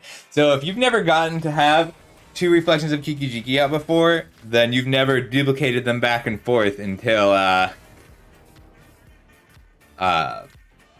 until they died. All right, can I keep this? So I have no turn 2 play on the draw. That doesn't feel like I can keep it. We're gonna throw this back. Better, a little slow, but manageable. The power just comes in hot. So let's drop the wedding announcement. No, we're gonna keep 1 wedding announcement because some decks, like if they turn 2 Thalia here, I will die. But that bodes well, because it's not a Thalia. So if they go Plains Thalia, I think I lose. Looks like it's Grixis mid-range with Corpse Appraiser. Plains, Teachings of the Kirin. Yeah, this feels like honestly, Grixis mid-range is good against mono black. Everything else, it feels like it really struggles with. Fable of my own? No, I want a Restoration of Iganjo this turn so that I can pitch a Naturalist next turn. Like, just putting the Naturalist into play for free is huge, and they're not going to block, and I don't mind if I don't block. Put the pressure on. I think you do want to pressure this deck. Like, if you want to put damage in. I mean, they've got, oh, you're right. I don't know. I thought this was a Chivalry. You're right. Oh, God. Does that change anything? Not really. It does mean that I want to gain life. I thought this was a Chivalry. This is pretty, though. And M, thank you so much for the follow. How are you today? We're just doing a bit of standard. We hit, ooh, Shoulder. Shoulder's a problem. Let's kill that. Shoulder's a big problem. But Free Jukai Naturalist helps.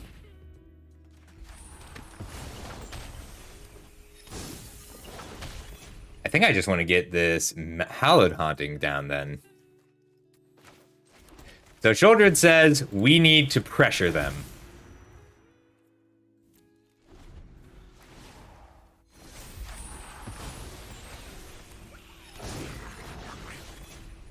I really like this art.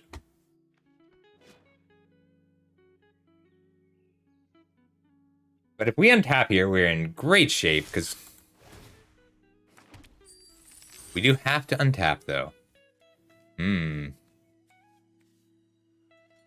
We'll block and take 4. And then put out a big pile of creatures this turn.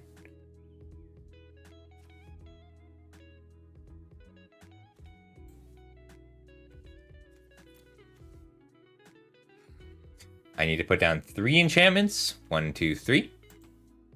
But not quite enough mana for it.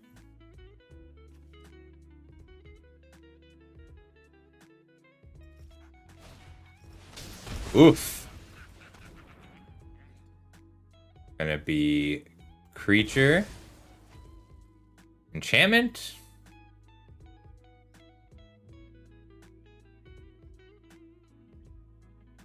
I need to make sure I keep these. I gotta deal with this shoulder. It's gonna kill me.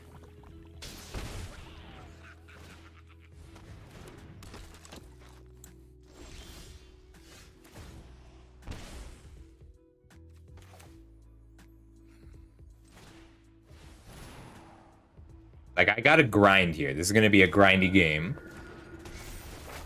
And the problem is that Shouldered really hurts my ability to grind this game. Fable or Wedding Announcement? Wedding Announcement doesn't make a chump blocker every turn, but it removes my ability to attack with 2 creatures. Because if I draw, I'm on a 4-turn clock here. But I need this chump blocker, so it's going to be Wedding Announcement. And I'll pitch a Fable.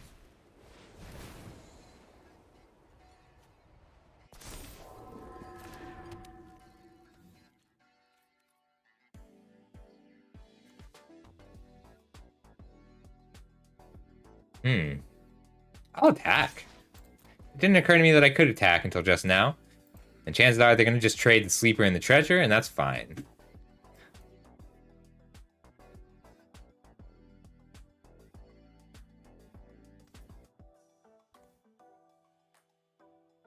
But gaining life is too important right now. Gatilda would be great.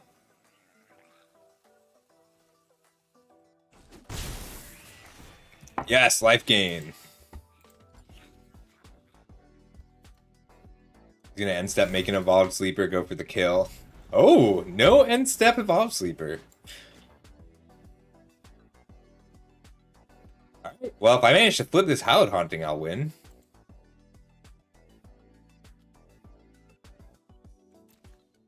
This is on cast.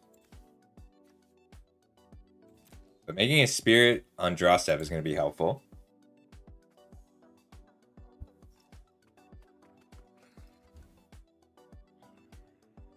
If I can give everything vigilance and flying, I'll win. They have no blockers for that. Which means I will take a hit to make that happen. Because I'm at 2 spirits. And if I am making 2 more... Oh no! It's really bad.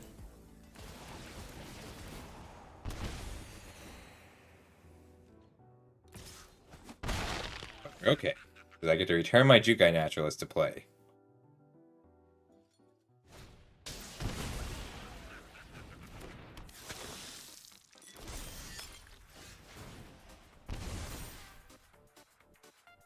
Pitch Fable.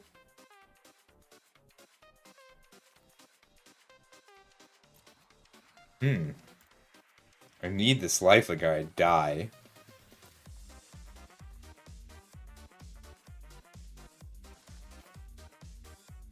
Yep. And then they're gonna Harvester here.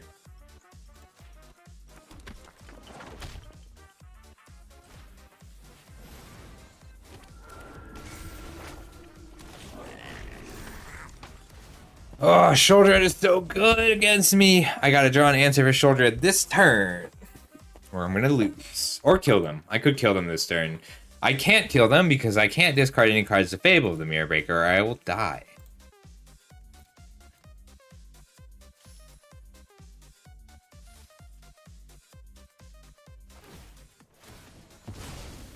Killing my lifelinker is correct.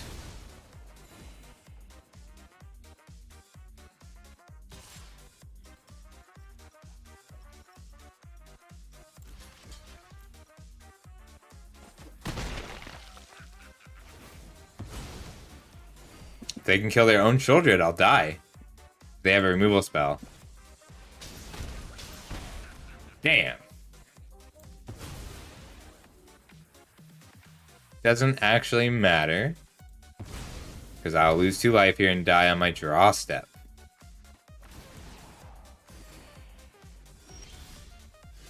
Alright, with the draw trigger on the stack, I will die. Yeah, not getting to kill...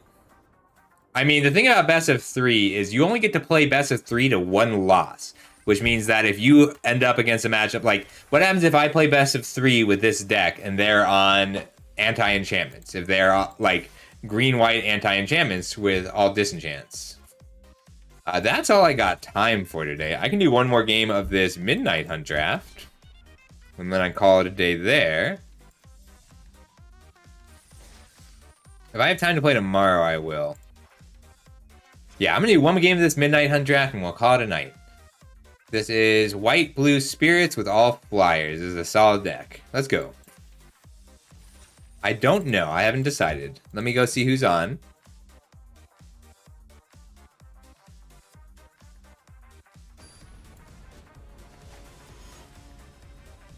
Alright, who is on right now?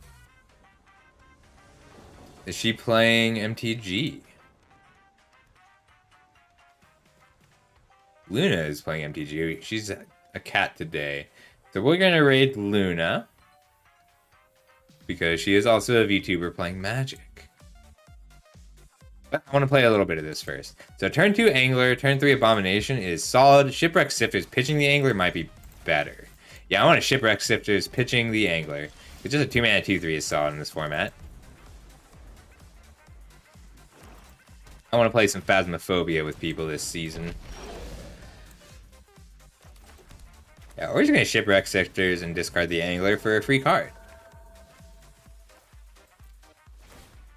This is a fun format. So it's all spirits. So, like, it's red-black aggro is scary, but could be a lot worse. But I can't make this block because all they have to do is burn my face and I won't trade. But if I put down a Gale, if I get a Gale Drifter or a Falcon Abomination down, I'm fine.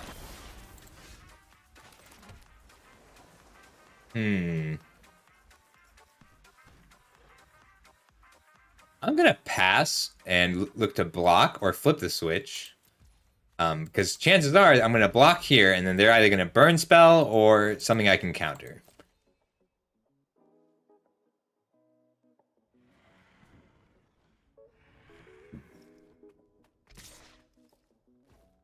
I really want to Loyal Griff this turn, so I am gonna block.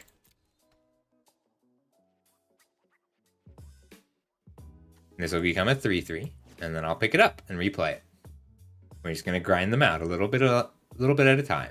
So we're gonna raid Luna as soon as this is done, and I'm gonna play a little more. Got a buddy coming over at 4, so I'll be around tonight playing Overwatch.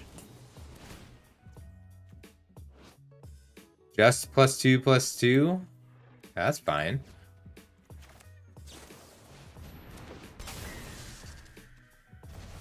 Value.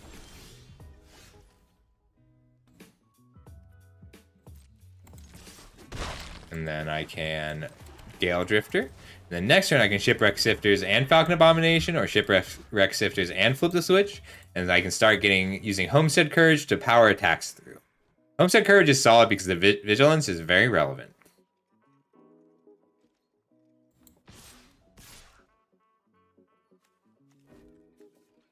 Alright, so I'm taking 3-ish here. I'm just going to take this. Crack back for 5. Put down some blockers.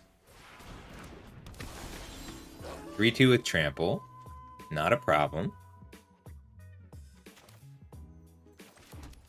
So I've got 5 in the air. I can get this up to a 3/3 and a 4/3.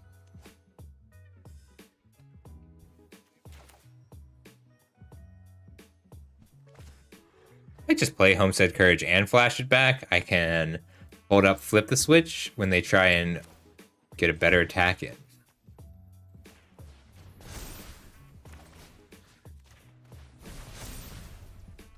So 7 puts them to 11. 7 puts them... Yeah. Hold up, flip the switch. The next turn I can Abomination, Sifters, and Angler. Not quite.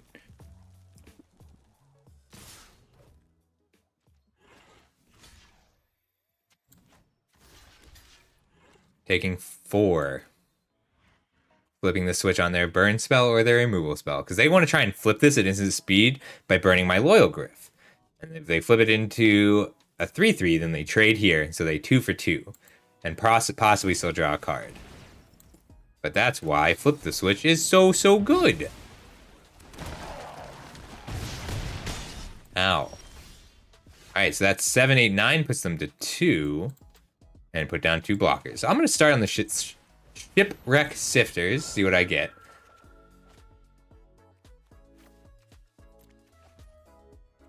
Swing for 7, puts them to, 9 with 2 blockers.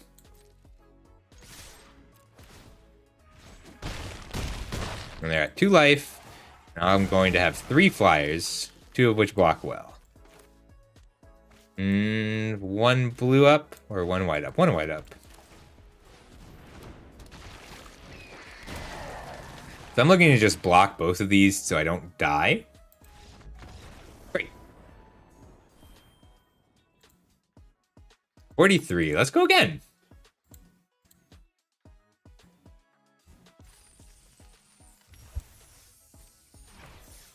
This is a fun deck.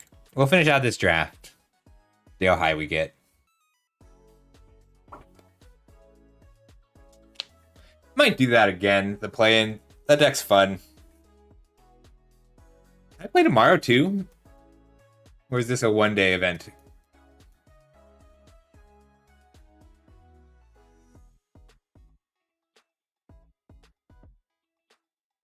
Oh, I lost the event. Just some bad draws. I couldn't deal with their Shouldred and she 10'd me.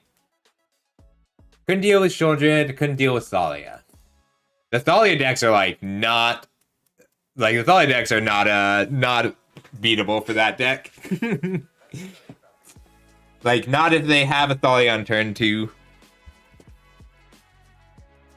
And Shouldred with double Invoke Despair is just so good. I'm like 3 followers off of 650. This is a good month for followers. Got lots of cool people around.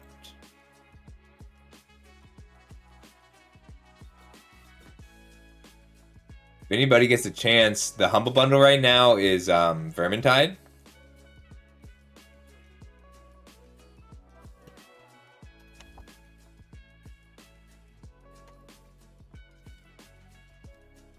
We've got like 10 minutes left, so this is probably my last one for the day. Sorry. Okay, though. We'll draft a few times. Is Darktide, does it come with it? Or is Darktide new?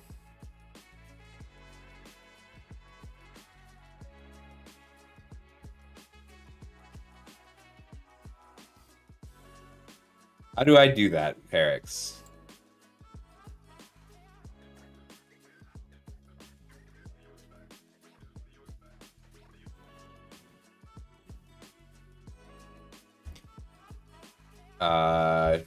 How do I open the FFZ control center? My extensions. Is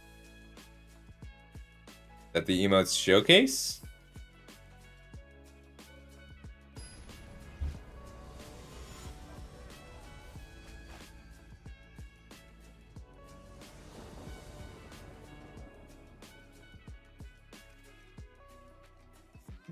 I think I can keep this. Hurts a little being on the draw, but Geist Wave with Loyal Griffin Flip the Switch are fine. I really want it 2-drop. How do I open the FFZ control center, Herix? It doesn't seem like I can do it from the extensions. Is it a link somewhere? Yeah. Dualcraft Trainer is a house.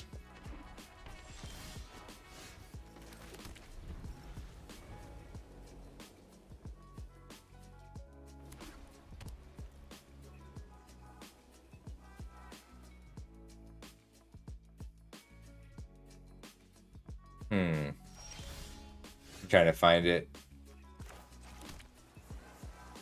Squid. Oh, a 3-1. Very good. Might just bounce this.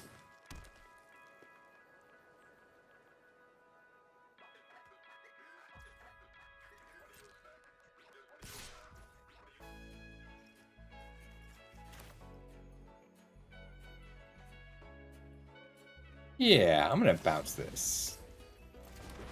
No, I'm gonna take 3. Bounce whatever else they play. If I bounce this, they just play it again. All it does is gain me 3 life.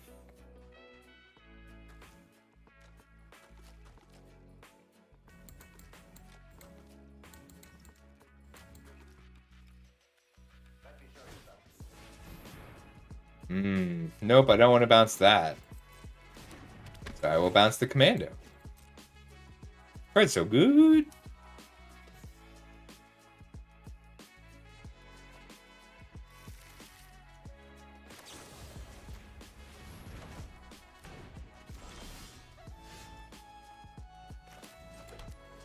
I'd like to get a free ambitious farmhand out of this, so I'm gonna just try and flash in a Loyal Griff to block with the 2/2.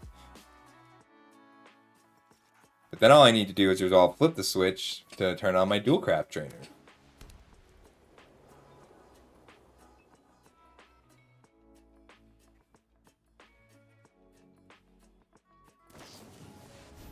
That's fine.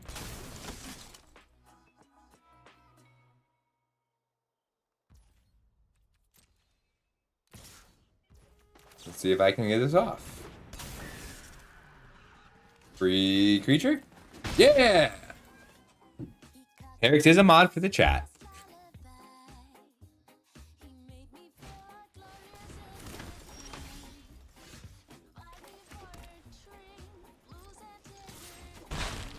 Join the Dance is a good card. But after this, I get to hold up Flip the Switch. And I probably just want to pump both of these so that Flip the Switch turns on Coven.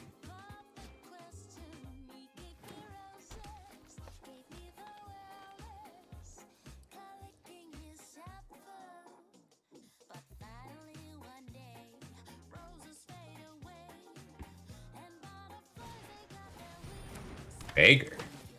Don't really want to kill that.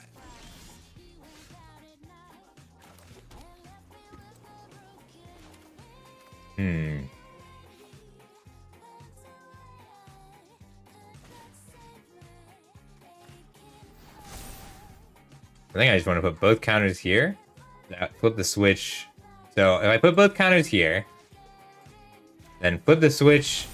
Like, I want to win the game with this Loyal Griff. I'm going to try and deal all the rest of the damage here. And flip the switch gives me a 2/2 that I can use to turn on Coven. And then I get to free Phantom Carriage. But I don't want to kill this Beggar if I can help it.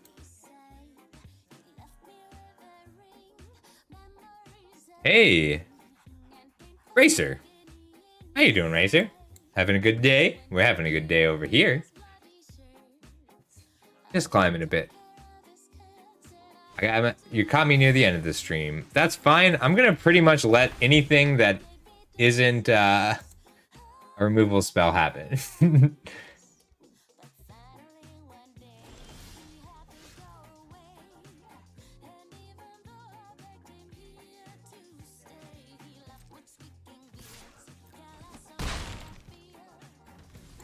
Island go. I'm not gonna Phantom Carriage. I want to hold up Flip the Switch for a removal spell and try and win with this Loyal Griff. That's fine. It's not a removal spell.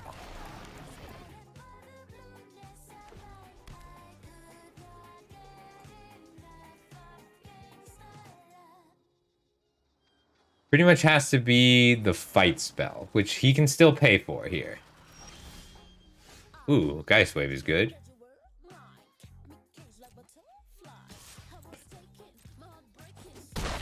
So if I play a land, I can Geist Wave and replay the Loyal Griff, but I don't want to. Although if I play the land and then draw a land, I can Phantom Carriage and Geist Wave in the same turn. If it does, ooh, they milled their removal spell.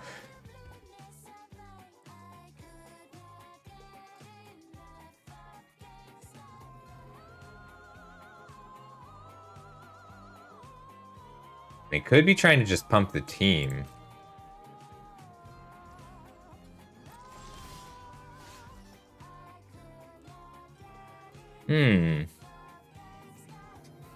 I think it's good to start with a commander. So if you are playing commander for the first time, you can pick a commander and figure it out from there. You should assume that you're going to be playing with normal people. Can I win this turn?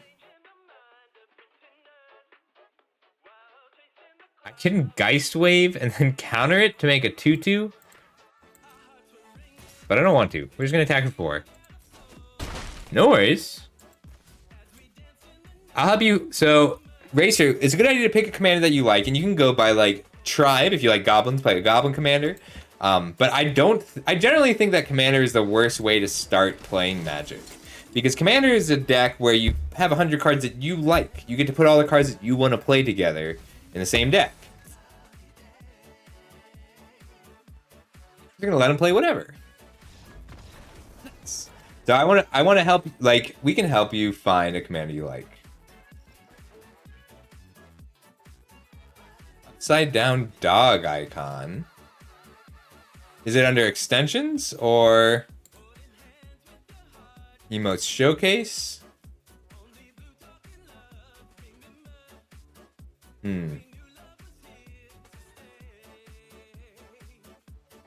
Would it be under emotes? Shuffle. Which hype train? Unlocked. Global.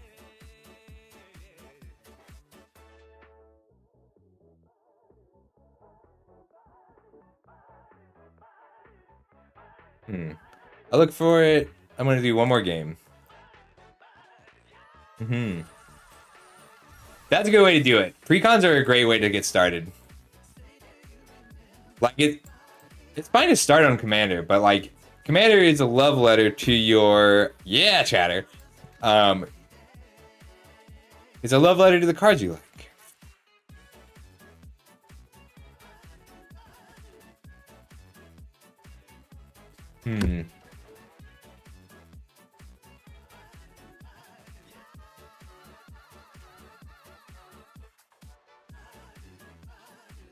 Hey, do you want to take your Twitch pause? I don't. I'm just hitting back on all of these because I feel like I had it before. Here we go, extension configuration.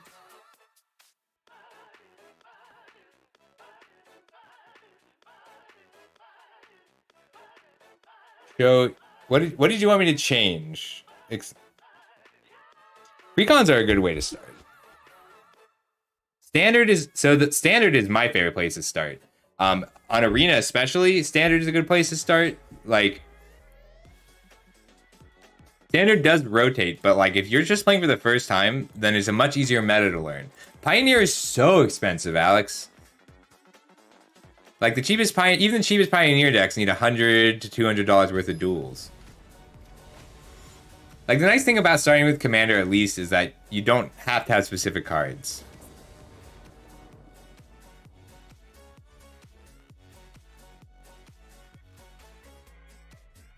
Control center.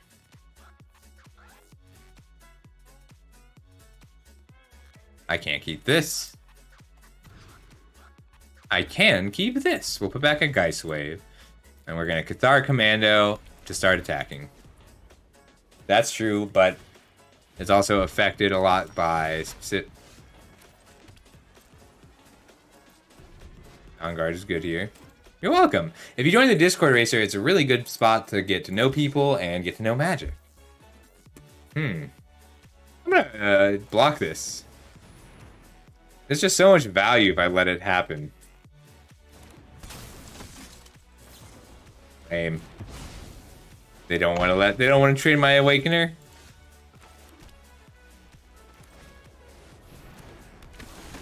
Dawnguard is solid here. Just getting free creatures is really good.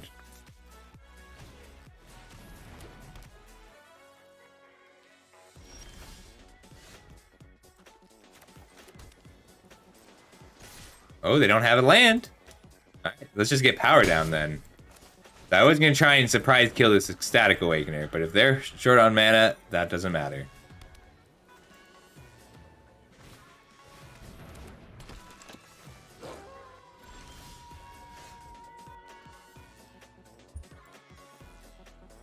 Hey, do you want to take your Twitch pause from this? So if I attack and they double block, then I get to Geist Wave the Awakener and kill the Traveler.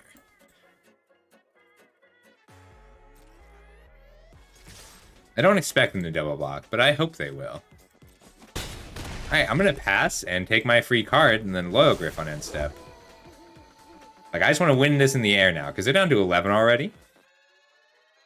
Nice. So that means I get a Candle Grove Witch and Geist Wave, or Candle Grove Witch and Falcon Abomination for more flying. It's nice to meet you, Racer. I'm always happy when new players pop in. I just think it's so good for the game.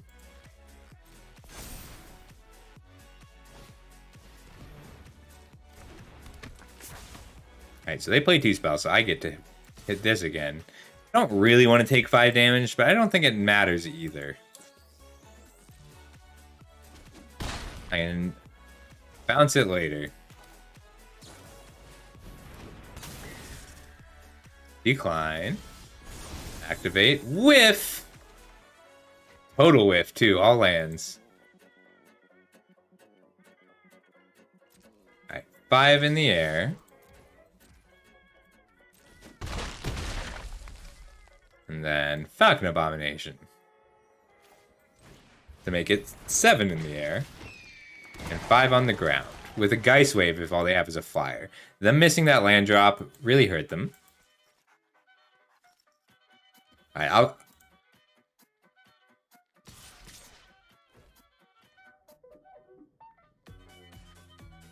I don't see this at all, Herrick. Like, I don't see... Alright, above the pen? Like, I don't have this bar. I'm just gonna... Maybe I have to refresh. I'm gonna refresh. No box. Okay. Give me just a sec. I'll find it. I know what I'm looking for now. Alright, we're number 25. We'll finish out this midnight hunt. Oh, I should grab a screenshot before I forget.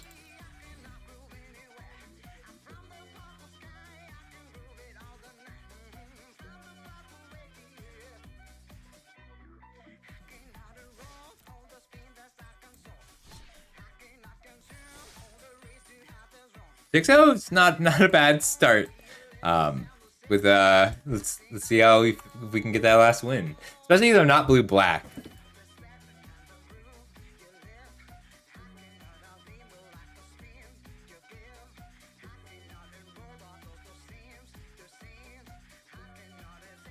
Alright, streaming tools. Ranker vase. Alright, chat settings. It's under chat settings. Okay. I see it. I see it. Sorry, I'm bad at this bit. Add appearance. Mod icons.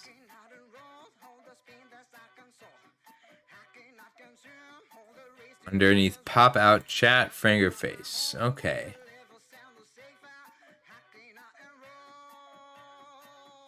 Alright, it's not here for me, so I might need to restart everything. So I will be able to get this working, Herricks. Maybe just not today. But I did refresh, so we'll see if that does it.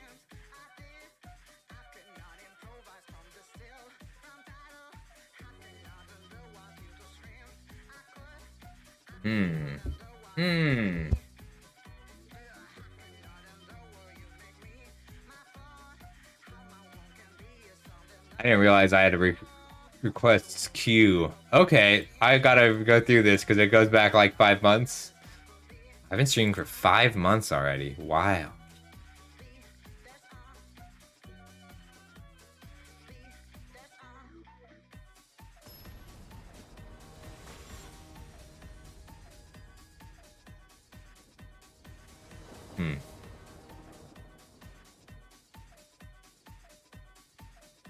Solid hand. Shipwreck Sifters into Abomination into Gale Drifter. I'll draw more cards. I have a Shipwreck Sifters for that.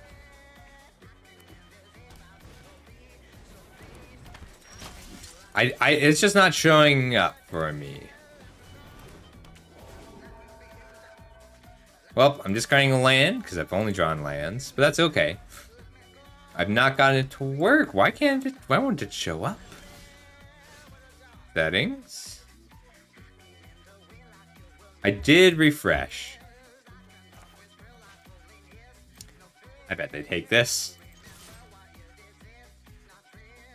Damn, I bet wrong.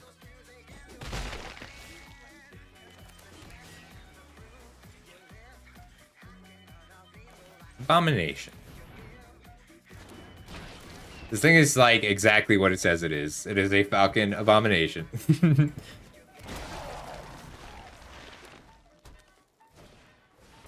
Oh no, this card is very good. Gonna have to win around it. And that's not gonna be easy. But it's not impossible. Alright, so I've got 5 in the air. And then gotta answer this Hound Trainer. The reason that Spirits is good is because it's good against blue-black. It has a lot of trouble against these decks compared to blue-black because I just don't have as much strict removal. So if they're just putting a counter here, it's a 4/4. Yeah. Yes, I'm willing to put a lot of work into dealing with this Hound Tamer. No! I was hoping that they just wanted to pump it. That's probably game. Card's too good. It's not game. I can just draw a removal spell. But I do have to draw a removal spell. Well, Firmament Sage does help me draw a removal spell.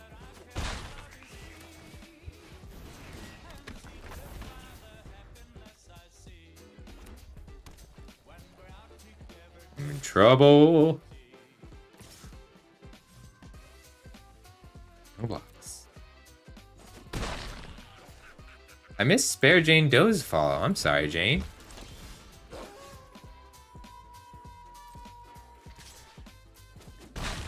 Don't really want it to go tonight, but I gotta get flyers down. Like, I have to just take damage, trade hits, trade bodies until my flyers get there. And that's gonna be difficult, but not impossible. So if I block this tracker, I'm taking 3 and 4.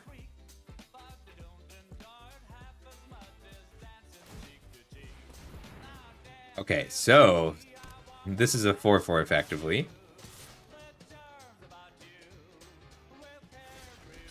I'm willing to risk this for another pump spell. I'm very afraid of Hound Tamer. It just makes combat incredibly difficult for the rest of the game. Do they have another pump spell? Or were they just trying to use the counters? Okay. We're in it. We're all the way in it.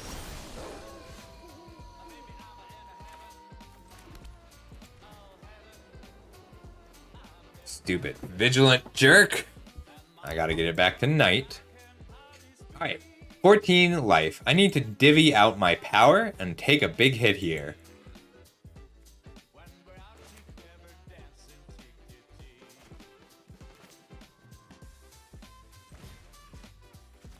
Because this is just gonna tap a creature every turn.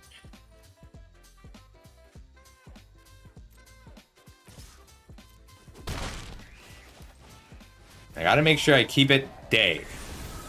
Because if I let this just be a 6/6, that's 2 hits. But if it's a 4/5, that's 3 hits. Oh no! That's a body.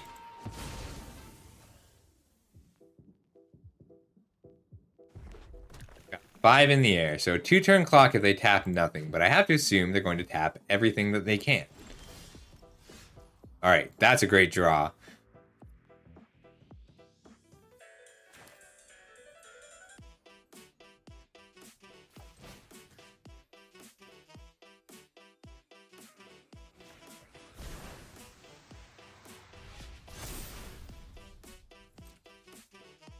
And they're going to tap here. And I'm going to attack with these two. Puts them to 8.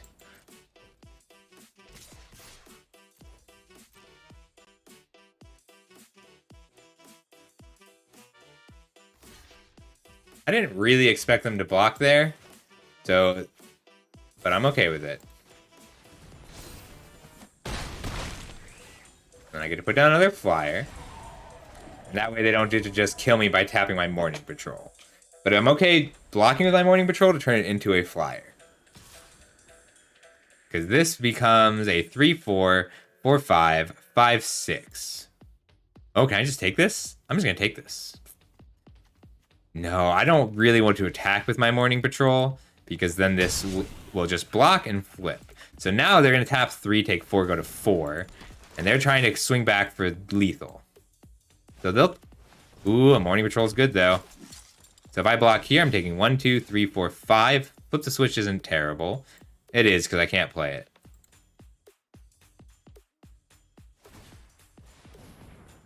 Attack for 4 puts you to 4. Play a flyer, hope to live. So if I play the flyer, if I have no blocks, so if they tap this, 3, 4, 5, 6, 7, 8, 9, 10. All right.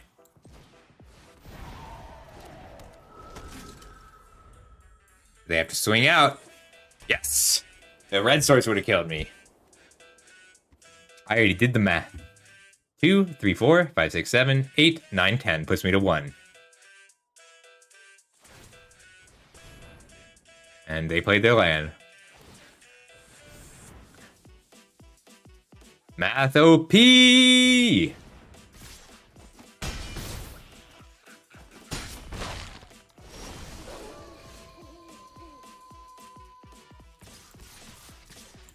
Aha! 7-0! 1 life is plenty. You do not need more than 1 life in Magic.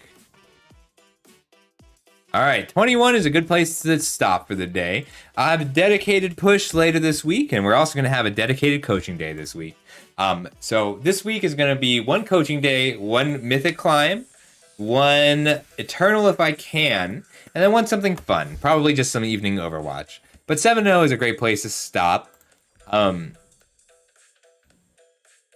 So thank you so much, everybody, for coming out. If you haven't followed, I would appreciate a follow. If you haven't been here before, I do have unlimited cards. I did open like 80 packs already, but I have unlimited packs just from drafting, and it's mostly gems that I can open. Did I finish Crimson Vow? I might not have finished Crimson Vow, but let's get it to a nice even 75. You're welcome. I'm sorry I couldn't help more, Razor. So yeah, I only open gems, and I get wild cards as needed. So if you want to see a deck built as one of the redeems, so Racer, if you ever want to see if a standard deck works, you can redeem it, and I will be happy to put it together for you. It'll be a lot of fun. But if you want to make sure you catch the streams, I'd appreciate a follow. That's how we keep up. And it's, you know, I always like it when people follow me. So you haven't followed yet, make sure you follow, and you can subscribe so you don't get commercials. Thanks, Racer. We're gonna go ahead and raid my buddy Luna. And Racer, she's a great person to watch if you just want to get a handle for what standard looks like right now. She does challenges, and she's very cool. I'll get this sorted as soon as we finish this raid, okay, Herix? I may have to shut everything down, but to make it work. All right, let's go ahead and raid Luna. So we have 10 seconds. If anyone else has any questions, I'll have a schedule out on Monday, and I'll be around in the Discord server playing Overwatch with my buddy Bill if anybody wants to join us. I'll see everyone later. Oh, I always forget that. I do the sign off, and then I got 10 seconds to kill. It's like the premiere of Rick and Morty this season. There's so much time for questions.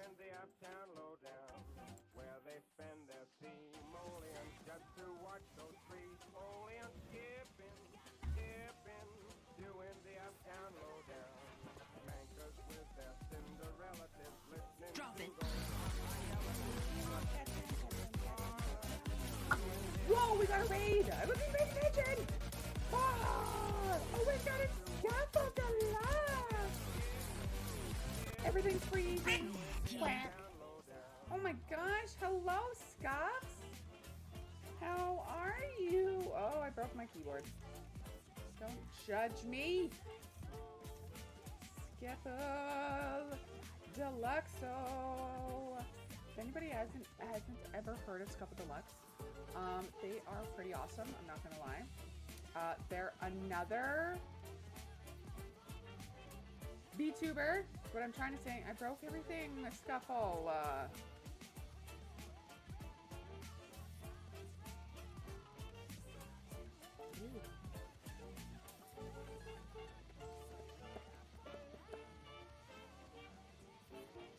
Okay, I got it working.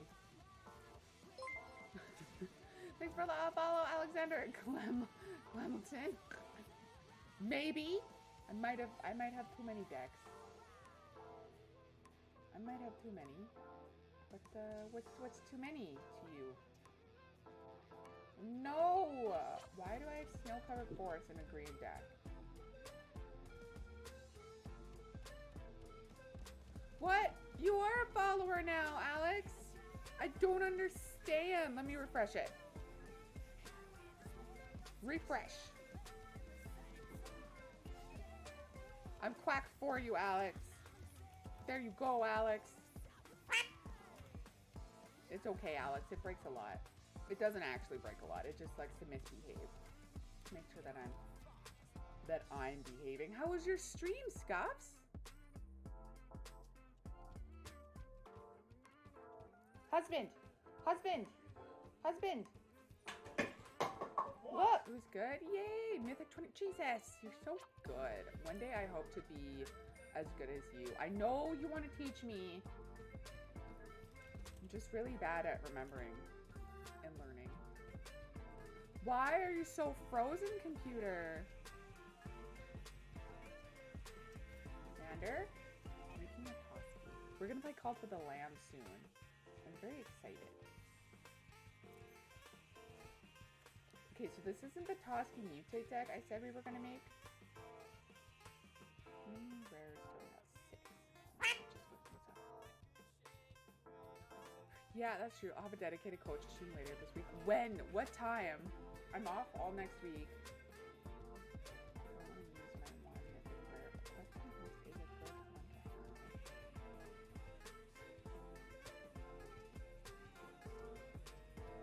Just gonna do it. Right? It just can't handle chat. It's like, this is too good. Toffee, HB, HB. There we go. Okay.